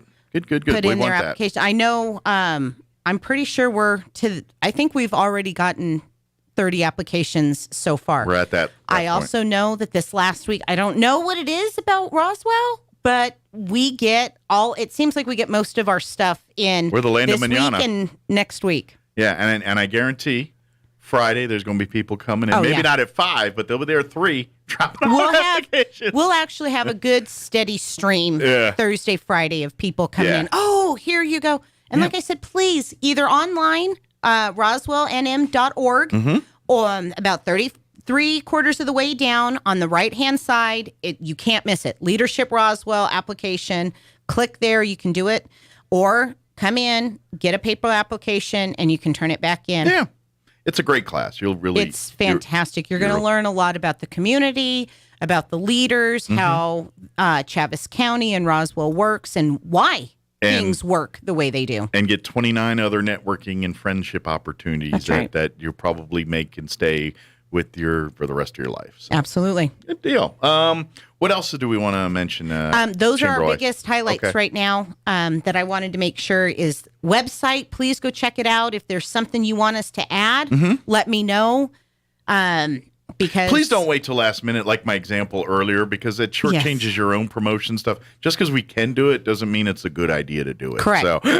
And if you just let us know, between our email list that we send out, we have just over 800 emails that we send out every Friday for our weekly email. Now, obviously, if something is of great importance or it's vital that we get out, we can send those emails out sooner. Sure. And now with the website, I'm so excited. It's beautiful. It's easy to use, not only for us to keep updated, but for the community to go and check it out and see what we've got going on. And the Chamber Blast on Friday is a great tool because it's the people that get it. It's kind of like, oh, what's the last minute reminder? What's happening this weekend? And that's the way I always look at it. So usually get it Friday afternoon, and then I look through it, and it's like, okay, that's up. And usually in my head, it's like, all right, do we cover that? Yes, no, yes, yeah. My radio perspective. But for people that aren't doing this kind of stuff, it's a great way to say, hey, what's happening here this weekend in Roswell? And we try to put, if it's a weekend event, if you'll send it to us at least a week in advance, then you get 2 Fridays, because we want to promote your stuff as much as possible. And you can tell, most of the time you can tell what's coming up quicker because we try to keep that towards the top of the email. Gotcha. So that way when you're reading it, that's the stuff that is either most important or stuff that's coming up quick. Sure. And then as you scroll down, these are maybe events that don't happen until a month later. Keep in the back pocket, put on your radar. Or information that just we need to make sure you guys are getting. But it's not, it's all important. I don't want to, downplay any of my members. Our members are fantastic. But if it's a later, more timely issue, then it's if something's going to happen in September, you're going to be towards the bottom of the email until September. Something that's going to happen this week is going to need to be pushed out. Sure. And let's face it, we're going to be getting into a busy time here. It's election year.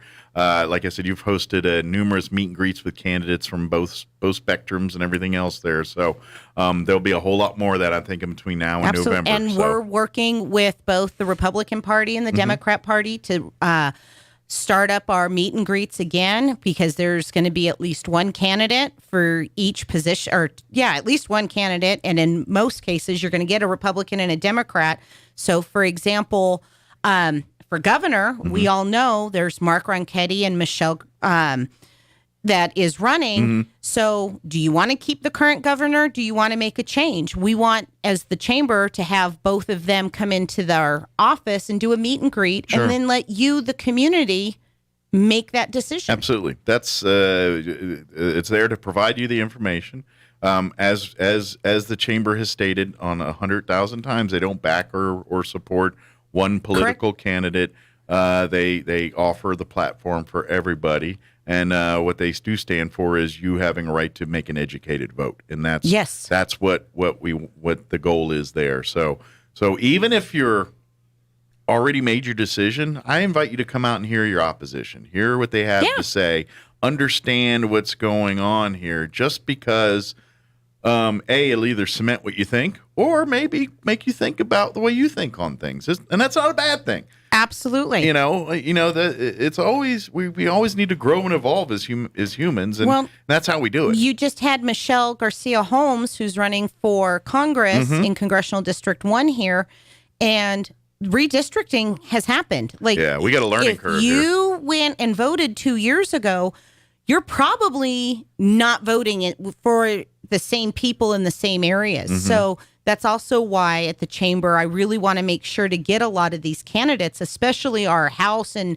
Senate candidates for Santa Fe, because they've changed. Yeah. I know on my ballot, when I went to go vote in the primary, I thought I was in one district, and I had done my research, and I was prepared I did the same thing. to do that circle, and I get my ballot, and I was like, what? Wait a second. This ain't right. That person is not on my ballot, and it's because literally if I lived across the street, You would have been. I would have been in the other district. Wow.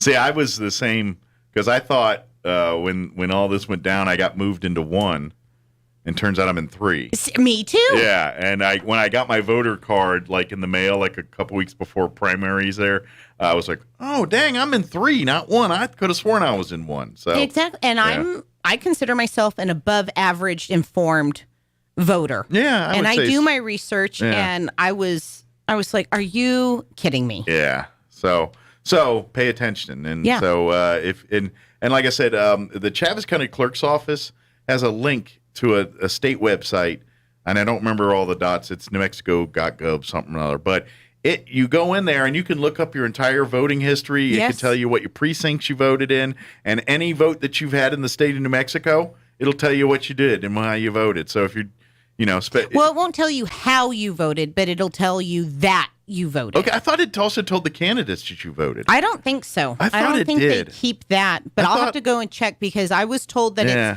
it's, for example, I would be considered what they say a 4-for-4 voter. That Okay. basically anytime there's an election, I go out and I vote. Gotcha. If it's school board, if it's a bond issue, if it's president, governor, I'm going out and I'm voting because I was given that right as a citizen and I love that. Now I got to go back and look because I could have sworn I remember looking like a year or two ago. Ooh, that's spooky if it And I does tell remember- you who you voted And for. I feel like I saw it there, but now I'm like, am I remembering that right, or am I just planting crap in my head? I'm not sure. Because which. that's kind of spooky if Yeah. it's keeping track of who you voted I for. thought it because it was showing me like presidential elections and things like. I could have sworn it did, but maybe 'Cause I'm wrong. It probably just said that you voted in all of these Yeah, elections. maybe it did. Maybe I inserted in my head who I voted. I don't know. And but, if you voted in primaries, it may assume yeah, that you voted a certain way in the Yeah. general, which is not always the case. yeah, I got to go back and look. It's been a, Oh, been a I'm year or gonna two plus and since I see looked. those are kind of the links that we're gonna put on the website as well for us because I know some of, especially government websites, it gets convoluted and difficult to Yeah, it find does. things. Yeah. So we're trying to have a one-stop shop for the chamber website. Hey, if you go to this section, these are going to be all the links that you're going to need to be able to get register to vote, find your voter history, things like that. Yeah, I just had a heck of a time, and I don't remember what I was looking for. It was a couple days ago. I was looking for something. Ooh, now I'm curious. It was I'm just a gonna piece of go. information like, what's this and that? And I was like, I don't know. I'll look it up. And I ended up on government websites, and I got so turned around. I never did get the answer, but I don't remember what I was looking for now. It must not have been that important. Yeah. But just, Oh, I got a wild hair and was curious about something, And so I you started can digging. you can spend a whole day looking for stuff. I know I had to do something for the IRS once. Yeah. And it took me well over a whole day. And I don't think I ever found Still the not gonna do information. it. I think I eventually called the number and then you sit on hold for 3 days. Uh-huh. And at that point, you're like, do I want to keep going or do I give up? Yeah, Or- you're like, screw it. But check out the new chamber website. It's Artesia, Roswell-NM. RoswellNM.org. There you go. Thank you. Very I always- easy. Leadership Roswell applications. You can either online or come see us 131 West 2nd. Yeah. Give us a call, 575-623-5695. If you have anything that you want us to promote in Chaves County, we're your guys. Absolutely. And reach out if you're a business, nonprofit, even. There's Yes. a lot of chamber members. If you're looking for an opportunities for membership, if you do business in Chaves County, You should be a member then of the you should chamber. be a member. You don't have to even have your business in Chaves County. There's a lot of chamber members that they're set up shop in Eddy County or That's right. or outside If of the you- state, you know. If you do business with somebody, they should be a chamber member. Mhm. If you are a business that comes into Chaves County, you should be a member because we can just help you in all kinds of ways to network, Yeah. to get the tools, the tricks and tips to stay connected, to continue to grow your business, those types of things. And I would also argue, if you're here but you do a lot of business in Eddy County and in those areas, go talk to the Artesia and Carlsbad chambers as well and get on their radar as well too, because and I know you network with all the chambers. Oh, absolutely. in some in way, shape, or form. There, great executives out there, great chambers. They've been very helpful in teaching me on what to do, as well as since I've taken over this position. I'm amazed at how many people are connected to chambers around the country. In fact, my cousin runs a chamber of commerce in Winter Park, Colorado. Oh, that's funny. And so her and I were talking. Now, obviously, the way they run their chamber is completely different because they have a ski. Yeah, they got different slope. needs than Roswell, New Well, Mexico they have a ski slope. So the ski slope does a lot for them. And they have the ability to do different things, but it's cool to get those ideas. And I'm like, oh my gosh. Sure. Okay, how can we get that to work here? I imagine a lot of things they do for skiing works well for aliens and vice versa. A lot of things they do for aliens might work well for skiing. Yes.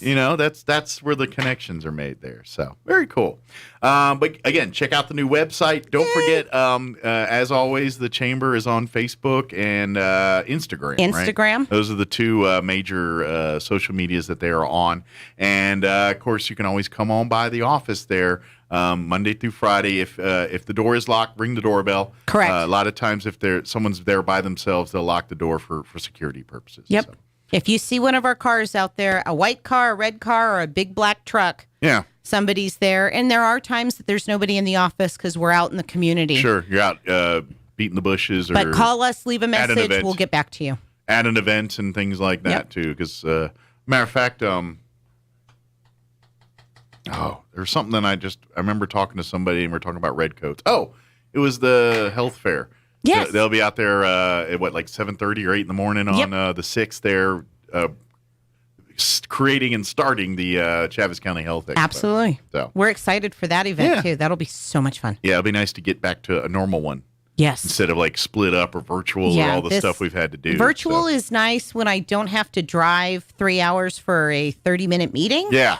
Virtual is no bueno for an event like the Health Expo, where you should really be in person. And I hope this is where COVID evolves us, where maybe for these stupid meetings that are 30 minutes and you know what I mean?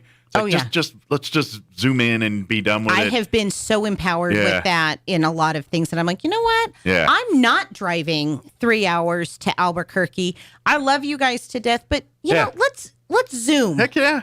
Especially $5 a gallon gas. Yeah. And then you can get back to work doing other things. Yeah, exactly. And not mess up your day. So, good deal. Well, thank you as always. Absolutely. Thanks for having me. We'll see you in a couple weeks and stay cool. That's not easy right now. No, it's even too hot to go hang out in the pool. Right? Oh, my gosh. Yeah. It's like it's too sunny. It's too hot. It's too much. As soon as I get out, my head starts smoking. So. Absolutely. All right, it is 9:54. We're going to take a quick break before we wrap up today's show. Don't go away. You're listening to Mornings with Mike Winters. It's time for the Chaves County Sports Report. And we're not done with telling you about all-state selections for baseball. How about for Dexter and Gateway Christian? Both teams had a first-teamer for each squad. So let's wish congratulations to Joshua Duran from Dexter. He was a junior for the Demons. He was selected first-team designated hitter for the Class 3A All-State baseball team. And his teammates were on there, too. Julian Manzanares, only a freshman, second-team infield, and Eric Brock, a senior, second-team outfield selection. In Class 1A and 2A, it was Jace Worley from Gateway Christian, only a junior. He was selected first-team in the outfield, and he had some company from his senior Caleb Boggle for Gateway Christian. He was honorable mention for as a pitcher for Class 1A and 2A. The Sports Report brought to you by DSI. Call DSI for all your office technology needs. I'm Eric Butler at Roswell Talk FM 106.5. With the Wall Street Business Report, I'm Rich Thomason. Wall Street opened modestly lower this morning before turning mixed in mid-morning trade. Investors awaiting the release of more corporate earnings reports. Netflix shed almost 1 million subscribers during the spring, a smaller than expected loss. It sent shares of the streaming service higher. Still, the loss of 970,000 accounts is by far the largest quarterly subscriber loss in the company's 25-year history. Cost-cutting helped Biogen easily beat second quarter expectations, even as revenue slid and sales of the drug maker's controversial Alzheimer's treatment collapsed. Inflation in the United Kingdom has hit a new 40-year high. The British government reports consumer prices rose 9.4% this year through June, up from 9.1% the previous month. For the Wall Street Business Report, I'm Rich Thomason. Attention Roswell and surrounding areas. Roswell Nissan announces a special vehicle liquidation event. Newly arriving inventory and an overstock on pre-owned vehicles means Roswell Nissan's got to make room. With huge savings on Frontier, Yukon, Ram, and more. Even some 2021s and 22s. And rock bottom back-to-school savings on Lexus, Chevy, Jeep, and even an Audi A5. If you've been putting it off, now's the time to trade up and save. The vehicle liquidation event on now at Roswell Nissan, 2111 West now 2nd. For a Pecos Valley news update, I'm Jared Cirillo. An August 5th deadline is approaching for funding requests for tourism-related events taking place in Roswell for the first half of next year. Organizations putting on tourism-related events can find applications and other information about requesting City of Roswell Lodgers Tax funding online at the city website. The Lodgers Tax Board is scheduled to consider the requests at its August 16th meeting. All customers of hotels, motels, and other lodging establishments in Roswell pay an extra 5% tax to support the fund. Anti-abortion activists from across the country converged in southern New Mexico Tuesday to protest relocating plans by the Mississippi Clinic at the center of the court battle that overturned Roe v. Wade. But New Mexico's governor vowed not to back down from her support for access to abortions. Democrat Michelle Lujan Grisham, who is running for re-election, tweeted hours before the protest in Las Cruces that access remains legal and safe in the state. The crowd gathered in triple-digit heat near the location in Las Cruces where Jackson Women's Health Organization wants to open its new clinic next week. You're up to date. I'm Jared Cirillo reporting. Martine's Capital Cafe in Roswell offers authentic and highly rated New Mexico food. Explore their amazing menu featuring huevos rancheros or asado with eggs or their green chili stew. And you can't forget their award-winning green chili cheeseburger, all made from scratch using their finest and freshest ingredients. Open for carryout with curbside delivery or limited dine-in. Just call ahead 624-2111. Martine's Capital Cafe, always pleasing the most refined palate. Open Monday through Saturday from 6 a.m. to 8:30 p.m. at 110 West 4th in Roswell. Sometimes we put off important health needs like surgeries because, well, we worry about the pain and time needed for recovery. Dr. Paul Torres, a board-certified general surgeon, has joined Loveless Healthcare Center and is helping patients in the Roswell area get back to the lives they love with less pain and a faster recovery through advances in minimally invasive surgery. To find out if laparoscopic surgery is the best solution for you, call Loveless and make an appointment today at 575-625-3222. Hey, CVE members, have you scheduled your no-cost home energy audit? If not, we're getting close to summer and hotter weather. It's time to sign up. Call 575-746-3571 to get your name on the list for a free home energy audit. Weather stripping, new door sweeps, minor repairs, and much more. Start saving money and keep that purchased air in your home. Central Valley Electric Cooperative is happy to partner with Green Metal Energy for this valuable audit. Again, 575-746-3571. Here's a Mornings with Mike Winters fun fact. The Goodyear Rubber Company researched and concluded that shoes wear out faster on the right foot than on the left. To fix this, just walk backwards for half the day. Here's Mike Winters. Try it if you want. That's going to do it for us. Thanks for allowing us to be a part of your day. Have an amazing day. We'll talk to you bright and early tomorrow. You're listening to 106.9